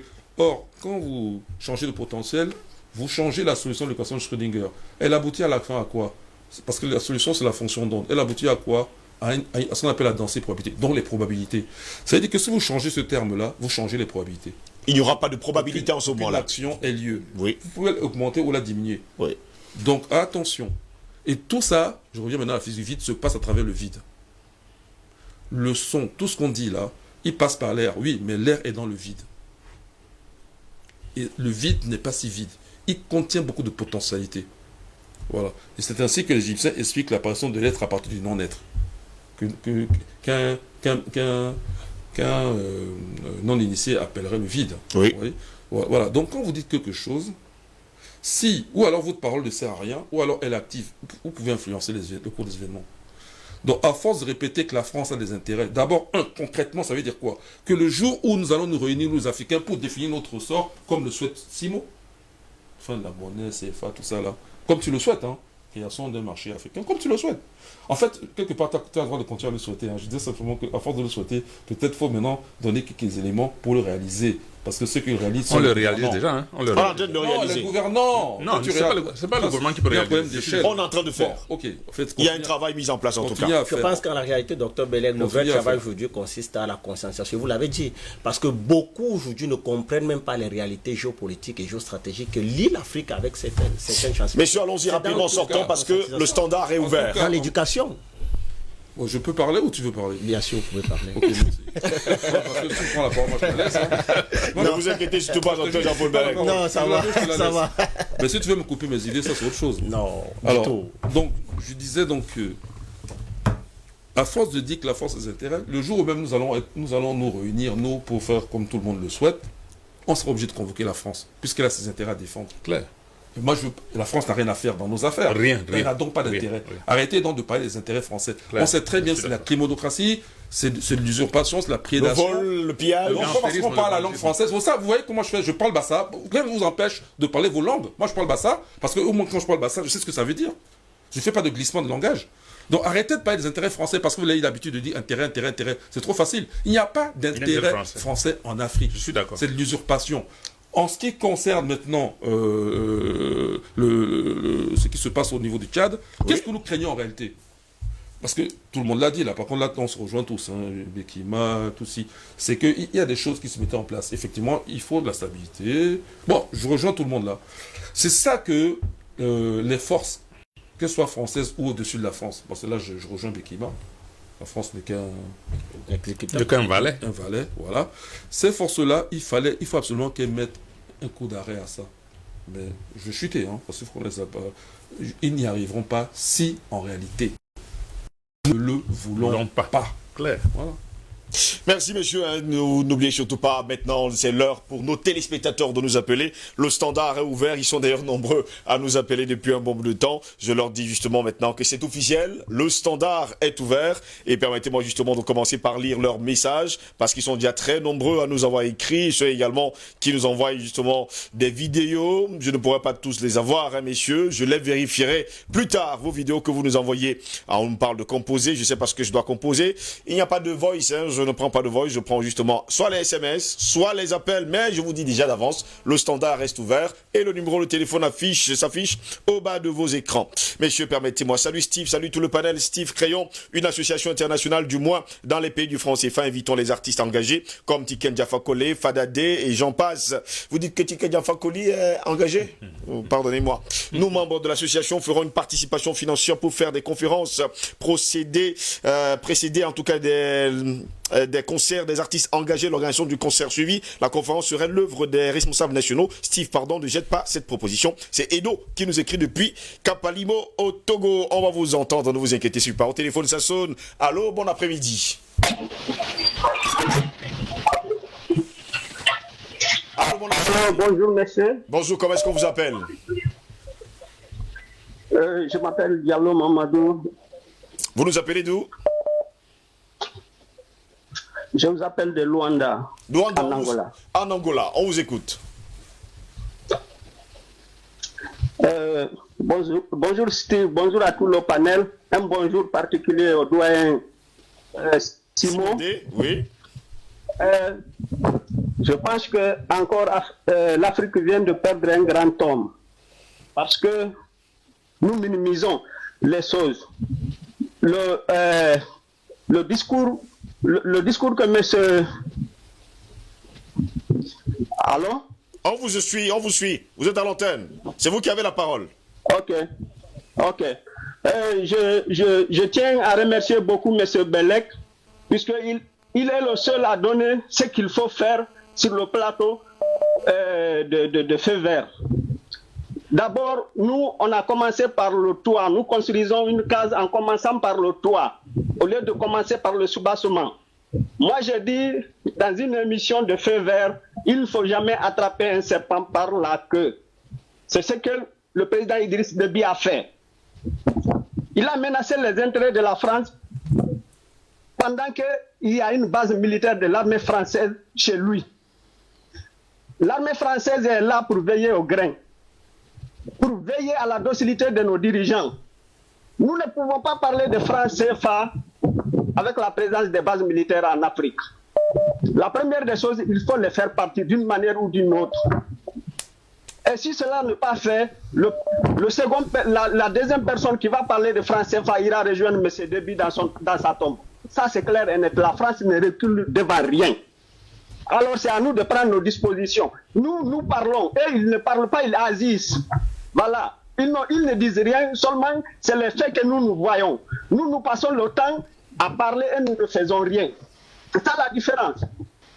Avant de parler de France CFA, moi je souhaiterais que tous les bases militaires françaises en Afrique rentrent, d'une manière ou d'une autre.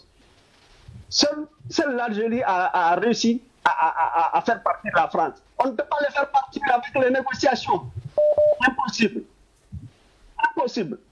La France n'est pas pour négocier. Sa vie en dépend. Moi, je vous remercie. Je remercie à TBS. Je remercie à tout le panel. Je remercie le directeur général de DPS qui nous permet de donner nos points de vue. Merci beaucoup pour la suite. Merci à vous également depuis Luanda, en Angola, de nous avoir appelés cet après-midi. Toujours au téléphone. Ça sonne. Allô, bonsoir. Allô, bonsoir.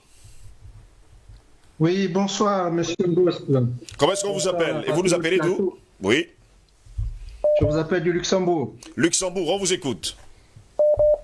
Donc, vraiment, je suis ravi de ce que dit monsieur Mbelek.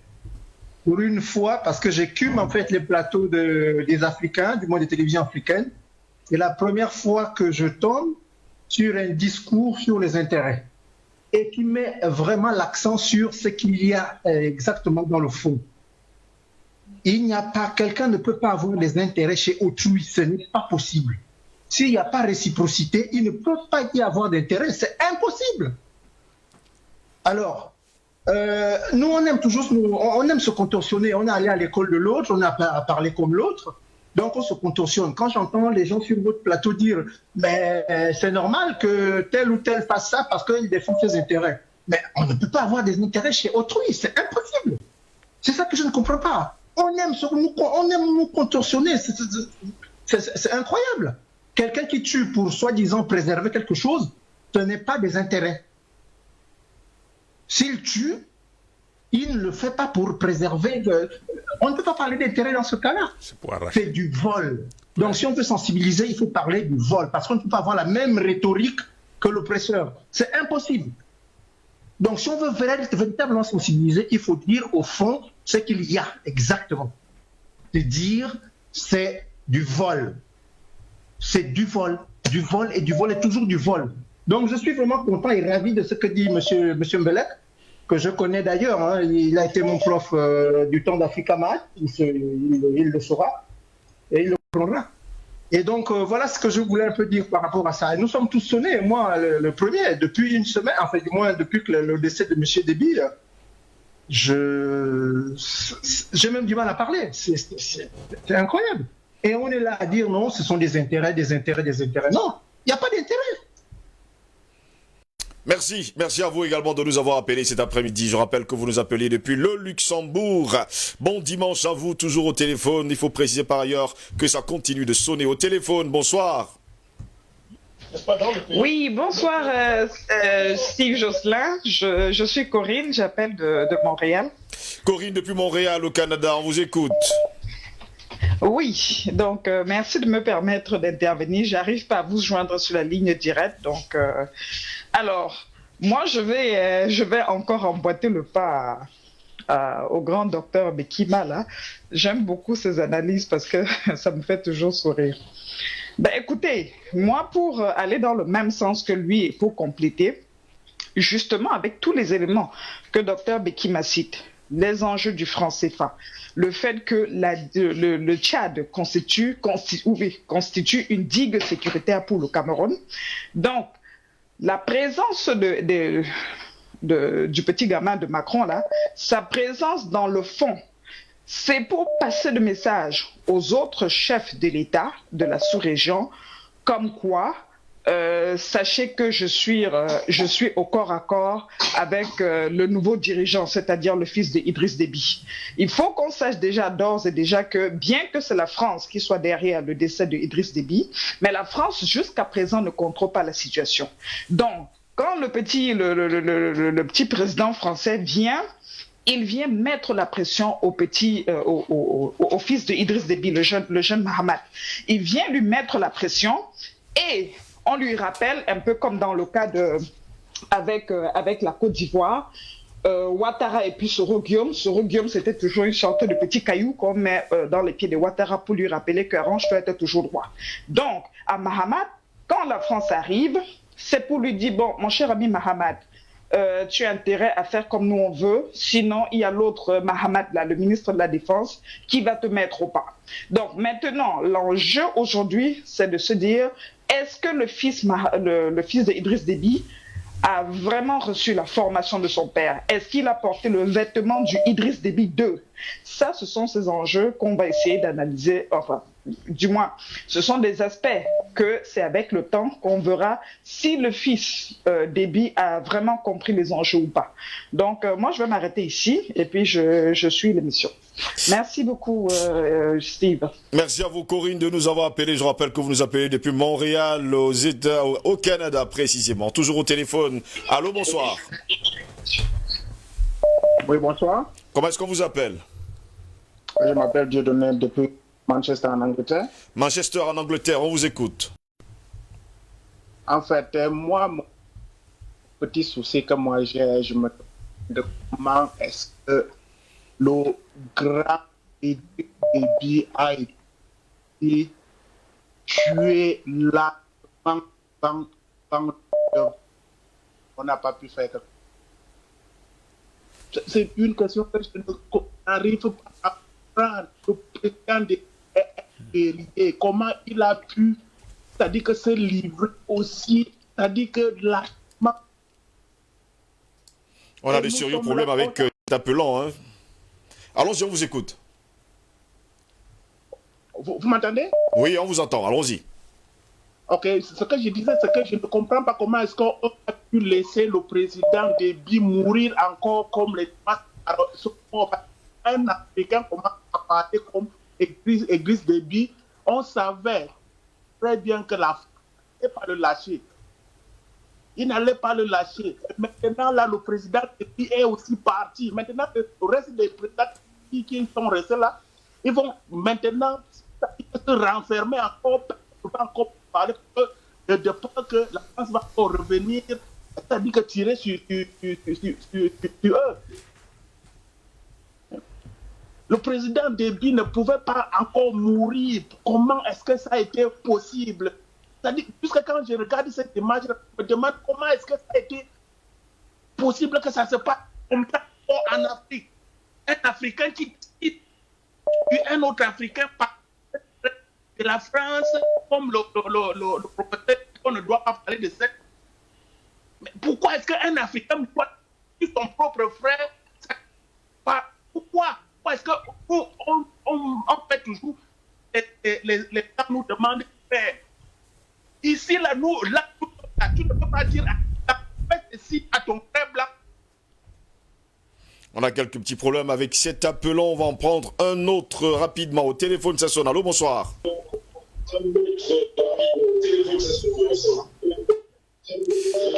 Allô, bonsoir. Baissez le volume de votre téléviseur, vous pourrez nous avoir plus facilement. Baissez le volume de votre téléviseur, vous nous aurez plus facilement. Ok. Allô? Baissez le volume du téléviseur. Nous allons prendre un autre appelant. Vous qui nous appelez, n'oubliez surtout pas de baisser le volume de vos téléviseurs. Vous nous aurez plus facilement. Au téléphone, bonsoir. Bonsoir, Steve. Bonsoir, comment est-ce qu'on vous appelle? C'est Sia Fancho depuis les États-Unis. Fancho depuis les États-Unis, on vous écoute. Big Steve, je suis content. L'émission d'aujourd'hui, là, c'est rien que pour pleurer. Bon, mais j'espère qu'on va trouver une solution, mais c'est trop dur, là. Mais je vais poser une question. Là, il y a un truc qui me chagrine un peu. Macron avait refusé de venir faire une réunion au Tchad il y a de cela quelques temps. Mais il vient faire quoi au deuil? C'est une bonne interrogation. Mais moi, je ne sais pas, pardon, essayez de me trouver une solution à ça. Parce que ce monsieur-là avait dit carrément qu'il devait faire une visioconférence. Il est venu faire le service après-vente. Apparemment, il est venu faire le service après-vente. C'est ce qu'Albert Latola ici vous donne comme réponse. Hein.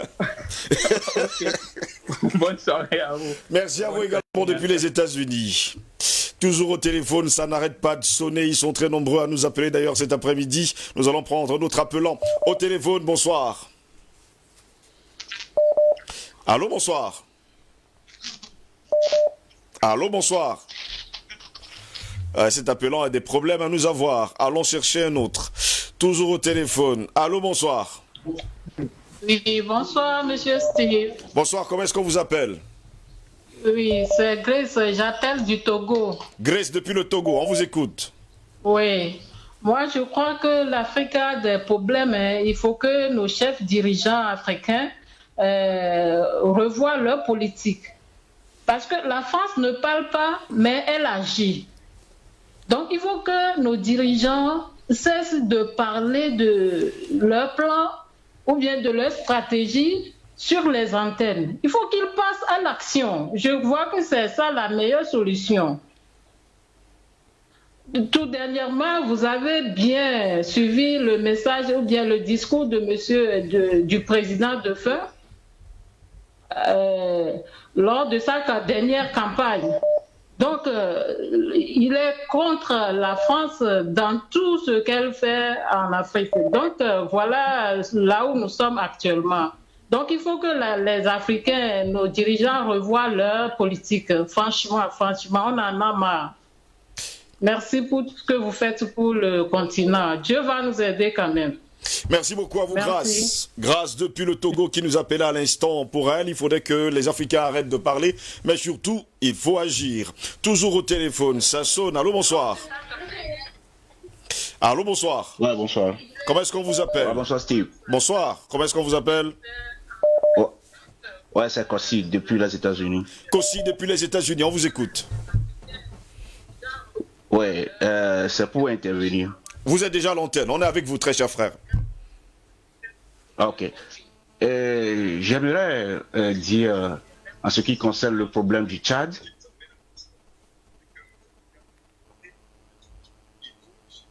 on vous écoute. Oh, ok. Déby a été... il a travaillé pour un système qu'il a consumé. Parce que il a passé tout son temps à travailler pour la France, et au moment où il savait que la France ne lui donnait plus rien, il voulait changer, et c'est ça qu'il a fait partir. Et les autres dirigeants en Afrique devaient prendre conscience de ce qui est arrivé à Déby et de changer, parce que tout ce qu'ils font là, ils travaillent uniquement pour la France, et ils laissent le peuple derrière, et le peuple souffre. Aujourd'hui, le problème de la France est de déstabiliser le golfe de Guinée, et le Cameroun est visé. Mais si le Cameroun est visé, ou bien si le Cameroun est atteint par ce projet, tout le golfe de Guinée serait balayé, et ça va arriver jusqu'à... C'est le plan de la France actuellement, d'avoir l'Afrique sans les Africains. Et nous ne pouvons pas accepter ça. Et je salue le président de Merci beaucoup, Steve. Merci à vous également, Kossi, depuis les États-Unis. Merci de nous avoir appelés cet après-midi. Vous êtes très nombreux du continent américain qui nous appellent cet après-midi. Au téléphone, ça sonne. Bonsoir. Oui, bonsoir. Comment est-ce qu'on vous appelle?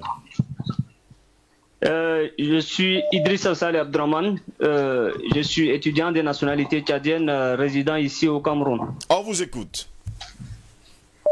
Vraiment, merci beaucoup. Merci pour le thème choisi. Je salue en tout cas tous les doyens qui sont sur le plateau. Oui. Voilà, donc particulièrement au doyen Simon. Aujourd'hui, actuellement, la situation sociopolitique au Tchad nous préoccupe, pas seulement les Tchadiens, mais les Africains de manière générale. Et là, aujourd'hui, nous, les peuples tchadiens, nous n'accepterons pas de laisser la France d'intervenir pour créer le désordre dans notre pays. Nous sommes prêts, au prix de notre vie, de ne pas accepter à ce que la France intervienne pour créer le désordre dans le pays. Parce que après le décès du président de la République, c'est au président de l'Assemblée nationale qui revient la transition. C'est lui qui devra en principe assurer la transition. Et là, la France, comme nous le savons toujours, a été intervenue pour créer le désordre. Et puis voilà. Et là, c'est ce qui se passe actuellement à la tête du pays. On comprend que c'est un coup d'État institutionnel.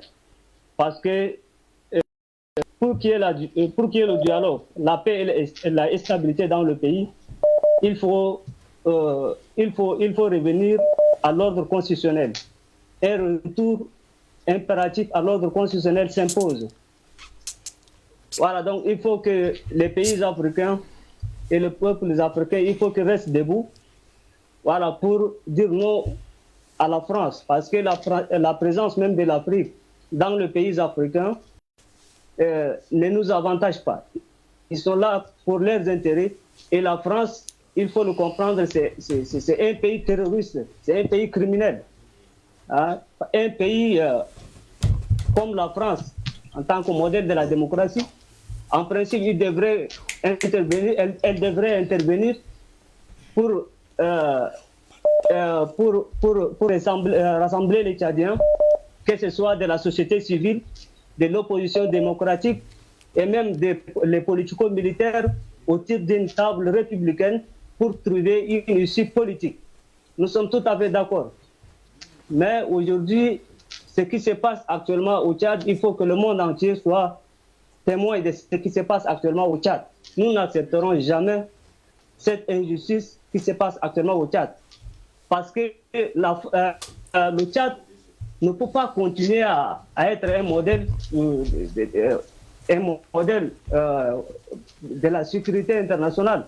Parce que nous avons des problèmes urgents auxquels il faut intervenir pour trouver une solution. L'éducation ne marche pas dans notre pays. Hein? Rien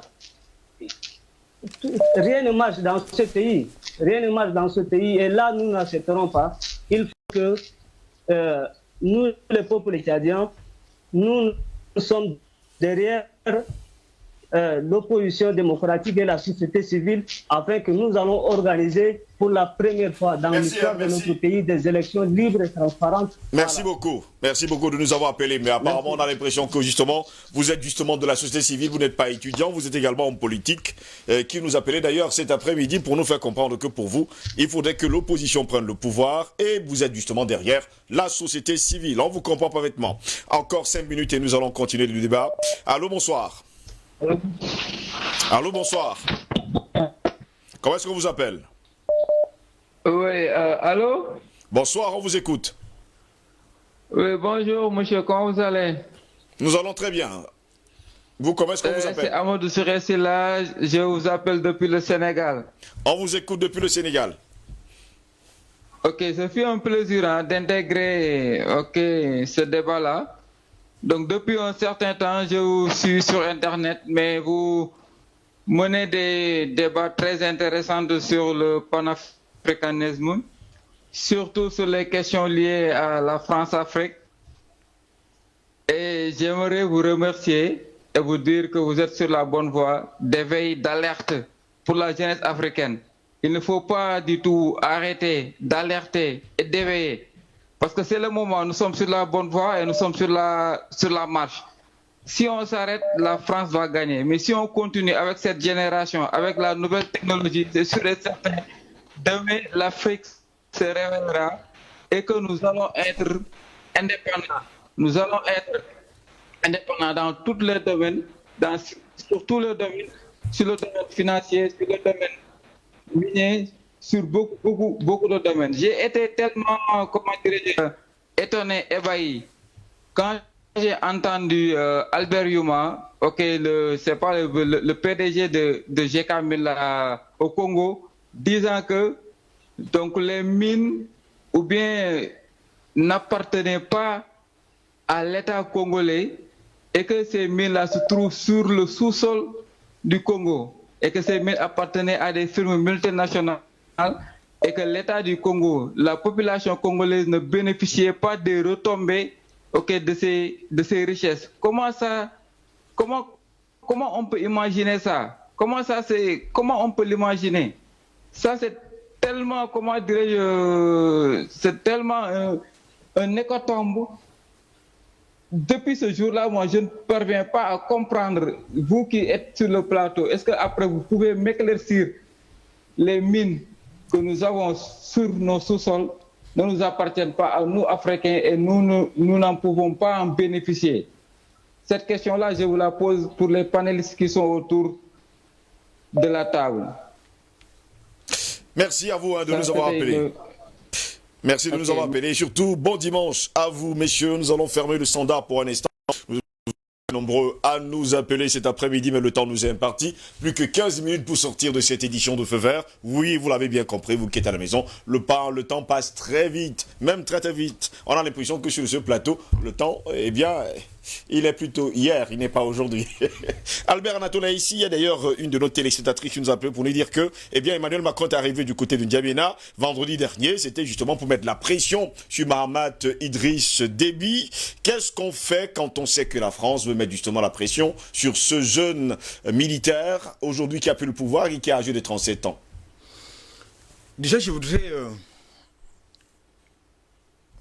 rafraîchir la mémoire de nos téléspectateurs pour prendre que nous ne faisons pas que bavarder. Nous proposions des solutions. Oui. Et nous nous souvenons que cette semaine, je crois, relativement à cette actualité tchadienne, j'ai eu à le dire qu'il ne faut pas qu'on se limite au discours, mais qu'on passe aux actes, et aux actes forts. Je crois que c'était vendredi que je l'ai indiqué. Donc, ça suppose donc que chacun à son niveau est désormais acteur, n'est-ce pas, de ce que nous faisons sur ce plateau. Ceci dit, j'ai également eu à le dire.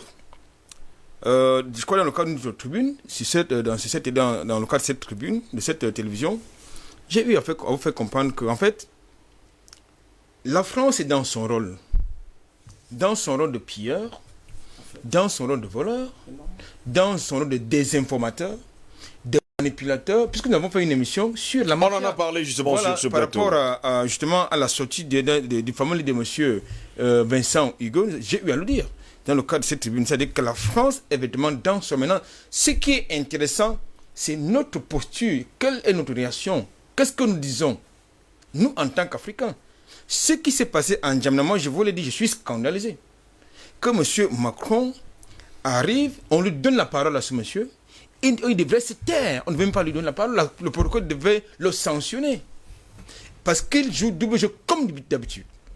Et vous vous souvenez également que cette semaine, dans le cadre d'une autre tribune, j'ai indiqué de manière formelle qu'il y a eu un vol venant de Paris qui est arrivé à Khartoum. Et il y a un passager assez particulier qui est descendu de ce vol. Nous avons donc donné son nom finalement, M. Mahamad Mahdi Ali, qui est justement ce personnel-là qui est censé prendre, n'est-ce pas, les destinées du Tchad où, puisque nous sommes maintenant dans il est question d'évincer ce qu'ils appellent là-bas la succession dynastique de la famille Idriss Déby Itno, pour justement que ce soit celui-là. Quoi qu'il en soit, je pense qu'aujourd'hui, ce qui est important, ce n'est pas ce que fait la France. Ce qui est important, c'est qu'est-ce que nous faisons, quelle est notre réaction, quelle est notre attitude. Est-ce que nous allons continuer de rester dans la posture de dominer de celui-là qui ne fait qu'avaler? Non, du tout. Il faut poser des actions. Il faut poser des actions fortes, quelle que soit la nature. Parce que quand vous êtes dans la guerre, vous utilisez tous les moyens possibles. Et parce qu'il est absolument, moi je trouve cela scandaleux et inacceptable que nous avons plusieurs chefs d'État assassinés sur le continent africain, soit du fait de Paris directement, soit du fait de ses alliés. Ça ne peut pas continuer. Parce que, justement, nous sommes une autre génération d'intellectuels, nous sommes une autre génération, n'est-ce pas, d'hommes politiques, parce qu'il faut quand même véritablement des hommes politiques sur le continent africain. Je parle des nationalistes patriotes. Je ne parle pas des gens qui sont allés à l'école de l'Écoderme, qui sont les vecteurs, n'est-ce pas, de la pensée résiduelle sur notre sol. Non, il faut qu'on passe des actions fortes. Et ces actions fortes, justement, passent par l'éveil des consciences et ça porte. Aujourd'hui, il y en a qui estiment, je l'ai dit tantôt, que le panafricanisme, c'est un concept. Le panafricanisme, ce n'est pas un concept, c'est une idéologie, c'est une mode de vie, c'est une pensée, c'est une vision.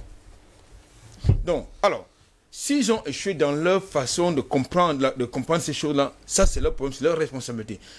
Et là, je rejoins Dr Mbele qui indique justement que nous avons une majorité d'Africains qui travaillent contre les intérêts de l'Afrique, contre l'Afrique et contre les Africains. Je crois là, ça, ce sont nos premières cibles. C'est important de le faire. Parce qu'aujourd'hui, vous ne pouvez pas aller combattre l'ennemi qui est à l'extérieur quand vous en avez qui est à l'intérieur de vous, de votre propre maison. Donc, il faut donc, ces rôles-là, il faut les couper absolument. Maintenant, le problème tchadien n'est pas que le problème tchadien. Ce qui se passe ça ne concerne pas que les Tchadiens. Pas seulement les Tchadiens. Ça ne concerne même pas que le Cameroun. Ça ne concerne même pas que le golfe de Guinée ou bien la région des Grands Lacs. Ça concerne le continent africain. Peut-être ceux n'est-ce pas, du monde arabe, de la partie arabe, du continent se taisent parce qu'ils ne sont pas directement touchés, mais l'Algérie a été victime. C'est pour ça qu'aujourd'hui, parce que l'Algérie a posé les actions fortes, que l'Algérie est désormais respectée et que Paris ce soir se sent obligé d'ouvrir justement certains dossiers qui relèvent d'un contentieux historique. Il y a quelque chose qui a été dit tantôt, je termine par là. Moi, je pense qu'aujourd'hui, et là je rejoins également le Dr Mbelek, en effet, Paris n'a aucun intérêt sur le continent africain. Paris est dans la prédation. Paris est dans le vol. Paris est dans la manipulation. La preuve, nous en avons plein les yeux. C'est-à-dire, vous avez d'un côté un Mahamat qui est soutenu soi-disant par Paris, mais à qui on donne quand même des injonctions tout en lui ajoutant un épouvantail, un spectre de déstabilisation. Un autre Mahamat, bon, qui lui, il dort tranquillement et directement du côté du Soudan. Et nous savons quel est le rôle que Paris a joué dans ces zones. Donc je pense qu'aujourd'hui, ce qui est important, et il faut le relever, c'est fondamental, quelle est notre attitude vis-à-vis de la politique française en Afrique. Simon D, pendant ce temps, il y a un téléspectateur qui nous a demandé, qui a d'ailleurs posé la question à tout le panel, comment comprendre que Emmanuel Macron a décliné une invitation du côté du Tchad, parlant justement d'une réunion avec les chefs d'État, et qu'il y a quelques semaines d'ailleurs, et qu'aujourd'hui ils prennent l'initiative de venir sur le sol africain. En tout cas, Albert Anatoly a répondu en déclarant que c'était le service après-vente. Bien sûr. Vous savez, M. Ngos, oui. Ce qui est embêtant, c'est que, je l'ai dit tantôt, j'étais choqué de voir ce monsieur. Vous l'avez dit. Personne n'a réagi. Vous savez, quand vous avez des intérêts dans une maison, vous êtes obligé de prendre un seau quand il y a un incendie pour aller éteindre. Donc les Africains ont intérêt à bâtir leur maison à partir de la fondation, une fondation solide. Et je voudrais rappeler à ce téléspectateur qui dit que nous, sur le plateau, on parle. Nous, on a l'avantage de parler. Et ils ont intérêt à se regrouper et poser des actes. Oui. Un général ne peut pas être devant et être derrière en même temps. Ce n'est pas possible. Il faut que les gens comprennent. Et je voudrais dire une chose. Sur ce terrain-là, je pense que l'Afrique est très très avancée. Aujourd'hui, vous pensez que si les Africains se regroupent autour de leur intérêt, par exemple, produire ce qu'ils consomment et consommer ce qu'ils produisent, ils commencent à échanger entre les pays. Personne ne pourra accepter que n'importe quel zozo se mette à la tête de l'État parce qu'il va chercher à protéger ses intérêts. Parce que les intérêts politiques, au sommet là, c'est construire une maison par la toiture. Et ce n'est pas possible. C'est des unités politiques qui n'ont pas d'intérêt pour le bas peuple. Parce que ça ne les intéresse pas. Ils sont là pour poser des actes pour les gens qui leur donnent les moyens de les faire. Et nous, on est là pour détruire ces gens qui leur donnent les moyens. Donc pour ce faire, il faut qu'on se unisse autour de nos intérêts qui sont la transformation de marché premier. Et on peut le faire. Quand on commence par transformer le manioc, qu'on peut échanger avec d'autres pays qui produisent par exemple le macabo, les intérêts sont croisés. Le taux d'échange en Afrique, c'est 2%. Oui. Comment est-ce que vous pouvez expliquer avec tout ce qu'on a comme possibilité qu'on ne soit pas capable d'échanger entre nous? Donc il est temps qu'on change de paradigme et qu'on trouve les autres moyens de croiser nos intérêts pour défendre nos intérêts au plus haut niveau. Et sur ce, vous allez voir un monsieur. On a pris un toto, qu'on appelle l'ancien ministre des Forces armées, pour amener au Soudan. Comment est-ce qu'un pays comme le Soudan peut accepter quelqu'un qui vient déstabiliser un autre pays africain? Et sur ce, un monsieur qu'on appelle Macron, il vient à Jamena, il commence à parler dialogue. Parce qu'il a préparé le terrain en disant que dès qu'il va parler dialogue, les gens qu'il a approchés... On a eu un Tchadien d'ailleurs qui nous parle de ce dialogue, hein. Ne vous inquiétez surtout pas, donc le message est très bien passé. Donc, je vous dis que dès qu'il entend ce dialogue-là, il va faire en sorte qu'on intègre ce monsieur, qu'il a bien positionné pour prendre la tête de l'État et faire exactement ce que Macron veut. C'est pour ça qu'il faut mettre un terme à ce banditisme-là. Que ce dialogue ne soit pas à la faveur des deux là. On peut faire le dialogue sans eux. Les gens qui sont neutres viennent et discutent des problèmes tchadiens. Parce que si ce sont ce que Macron a approché et ce qu'il a amené au Soudan, ça va être la continuité des intérêts du banditisme français en Afrique. Et du pillage, sans oublier bien sûr le vol. Voilà. Il ne faut surtout pas accepter. Pour moi, ils sont là pour la transition. Dès que la transition finit, ils se trouvent au quartier et on met en place des gens neutres qui vont diriger le Tchad. Messieurs, plus que 7 minutes pour sortir de cette édition de Feu Vert. Je vais partir directement du côté des États-Unis pour retrouver le docteur Paul Bekima. Nous sortons justement de cette édition de Feu Vert. Qu'est-ce qu'on fait maintenant quand on est au courant de tout ce que nous avons pu, justement, il faut le dire comme ça, établir sur ce plateau cet après-midi? Merci Steve Ngoz et je remercie tous mes co-panélistes et je prends à mon compte la plupart des choses qui ont été dites. Monsieur Ngoz, qu'est-ce qu'il faut faire maintenant? Premièrement, vous voyez que les gens disent qu'il y a le bavardage. Mais la vérité est que ce bavardage-là, la France ou ceux qui disent la France n'ont aucune réponse contre ce bavardage. Parce que vous ne pouvez pas garder prisonnier quelqu'un qui mentalement n'est plus prisonnier. Et la conscientisation que vous faites tous les jours fait en sorte que les gens de plus en plus cessent d'être prisonniers. C'est d'ailleurs la raison pour laquelle la France, dans un des rapports, a dit que son plus grand ennemi sur le continent africain, c'est le panafricanisme africain. Avant de continuer, j'aimerais déjà adresser mes condoléances à la famille d'Idriss Déby Itno. D'ailleurs, nous prenons tous à notre compte ce décès. Et pour continuer, dire que vous avez vu pendant toute l'historique du combat, ceux qui ont opposé à une doctrine internationale les problèmes internes ont échoué en général. Et à ce moment-là, le monde occidental et en particulier la France ne se dérangeait pas. Et vous voyez qu'à chaque moment, voilà ce qu'ils veulent nous opposer. Est-ce que nous avons nos problèmes internes? Oui. Est-ce qu'on doit en discuter? Oui. Mais quand on est dans un rapport des relations internationales, on oppose une doctrine à une autre doctrine. Dès qu'on va réussir à le faire, la résultante est que les choses débouchent donc sur un rapport de force. Ce rapport de force pourra être physique plus tard, mais il doit d'abord être doctrinal. C'est ça qu'on doit insister nuit et jour sur le panafricanisme. Je l'ai dit plusieurs fois sur des plateaux, les gens ont introduit des divisions du genre néo-panafricanisme. J'ai dit, je ne suis pas néo-panafricaniste. Je suis panafricaniste parce qu'on ne peut pas refuser la continuité historique et la diviser dans l'histoire. Et j'ai également vu que les gens divisent même le combat du panafricanisme en parlant des gens qui vivent en Afrique et des gens qui vivent à l'extérieur. Voilà les pièges dans lesquels nous ne devons absolument pas tomber. Je tiens déjà à rappeler à tout ce monde-là que la personne qui a le mieux apporté le panafricanisme et l'a fusionné avec la lutte contre le colonialisme, c'est Kwame Nkrumah. Et que Kwame Nkrumah est un produit de l'école de la Renaissance et d'histoire et des écrivains de Harlem. Il a été influencé par des gens comme Arthur Schönberg, comme Wilson Higgins, comme William Deo Hasbury. Et dans ce groupe-là, il y avait des gens comme les Richard Wright. Donc faites très attention quand vous voulez créer une séparation. Voilà le jeu de l'ennemi et c'est ce qu'il faut éviter.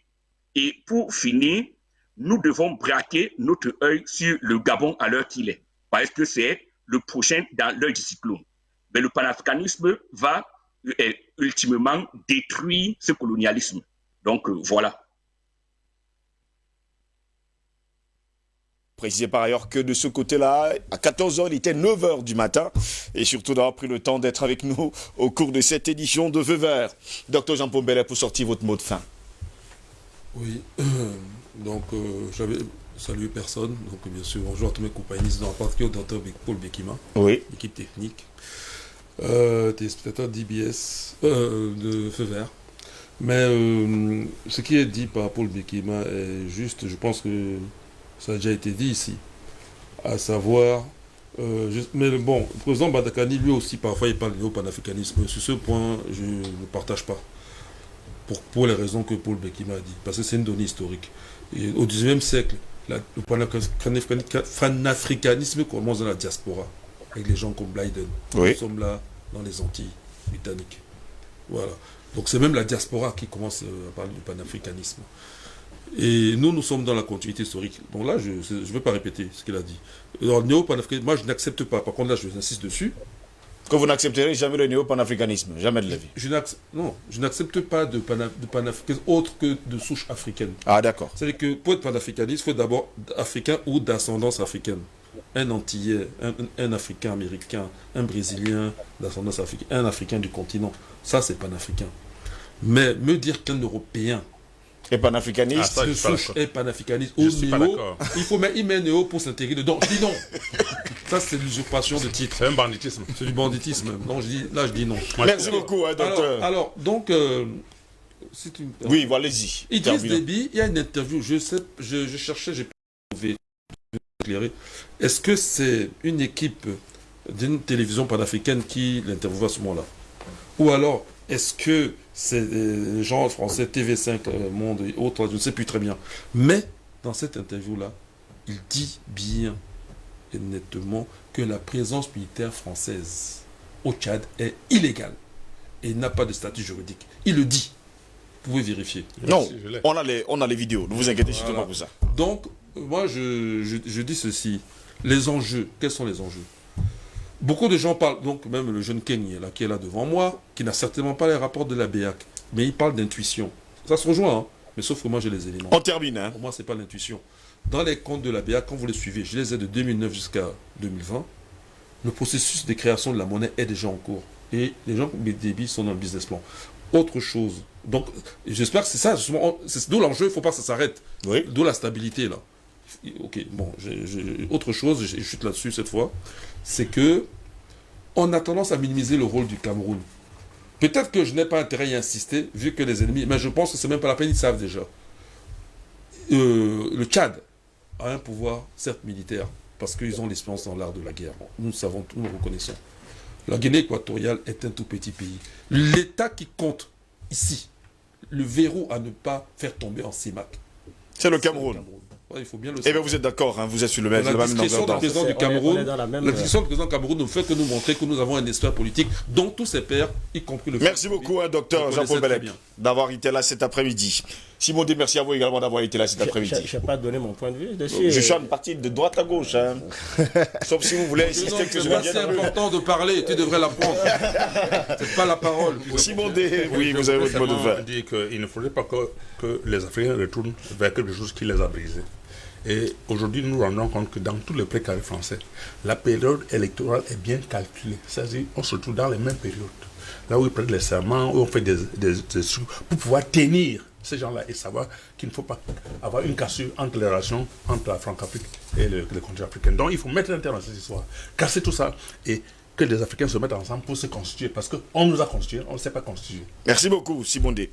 Maintenant, Charlie Kenya, j'arrive finalement à vous. Hein? Merci d'avoir vous également d'avoir été là. Le docteur m'a fait savoir que je pourrais pour la parole. Non, je voulais rapporter aussi mon point de vue sur la question comment est-ce qu'on en sort. Il faut comprendre que déjà, le travail qui est fait ici, il est remarquable. Tout ceci passe déjà par la conscientisation, par la sensibilisation et par l'éducation des masses. Parce qu'aujourd'hui, nous sommes dans le théâtre de la géopolitique internationale. Et je vous prends un cas très simple. Regardez un peu... En quelques secondes, parce que le temps nous est imparti. Juste 10 secondes. Regardez un peu ces guerres qu'il y a eu entre les puissances de l'Ouest et ceux de l'Est. C'est-à-dire entre le bloc Europe... de l'Est et la Russie. Vous savez, la Russie aujourd'hui est en train de se repositionner sur le théâtre géopolitique international. Pourquoi? Parce qu'ils ont compris qu'il fallait mener la guerre chez eux. À travers quoi? À travers une communication de masse. Ils ont mis sur pied 2 grands médias de masse comme Sputnik et Russia Today, qui est même sur le territoire français et qui donne un son de cloche différent de ceux dont... Il y a justement Russia Today français qui est super bien. Des médias comme celui-ci doivent être portés haut pour justement apprendre aux Africains la réalité et la connaissance de la géopolitique internationale qui passe par la connaissance des enjeux géopolitiques. Et c'est là où peut-être avec le docteur Bellec, on pourra avoir le débat, on ne se comprend pas trop parce qu'on ne peut pas nier, en moins qu'on fabrique le monde, les intérêts qu'on dit de la France en Afrique. Les États-Unis ont des intérêts en France, c'est-à-dire que c'est un rapport de force. Et si les Africains ne peuvent pas s'asseoir et réellement comprendre, développer les stratégies et mécanismes pour sortir de là, on parlera toujours de ça. Albert Nathalie, merci à vous également d'avoir été là cet après-midi. Dans le protocole de Toronto, ils ont écrit, et je cite, les populations n'ont pas de mémoire historique. Oui. Elles ont tendance à répéter, à tomber dans les mêmes erreurs que leurs ancêtres, que leur père. Je voudrais que les Africains qui nous suivent au quotidien, et particulièrement dans le cas de cette tribune, demandent justement cette rhétorique-là qui voudrait que les populations n'aient pas de mémoire historique. La deuxième chose que je voudrais indiquer pour sortir, c'est que le combat qui est mené ne peut pas être porté par les dirigeants. Ce sont les peuples qui doivent porter le combat. C'est clair. Ça, c'est important. Parce qu'on a tendance à tout le temps lapider, à lancer la pièce sur les dirigeants, ils ne peuvent pas. Ce sont les peuples qui doivent, parce que ces peuples-là, ils sont les mandataires de ce peuple. Donc, ce sont les peuples qui doivent porter nécessairement ce combat. D'où la responsabilité de chacun et de tous. Merci messieurs d'avoir été là ce matin. Merci au docteur Paul Bekima depuis les États-Unis d'Amérique. Merci à vous Simondé d'avoir été là. Merci au docteur Jean-Paul Bellec. Merci à Charlie Kenyé qui a d'ailleurs fait le voyage Yaoundé Douala pour être là. Merci à vous Albert Anatola ici. Merci surtout au docteur Paul Bekima. Encore 1000 fois merci d'avoir été avec nous cet après-midi pour cette édition de Feu Vert. Mesdames, messieurs, c'est ici que s'achève cette autre édition de Feu Vert.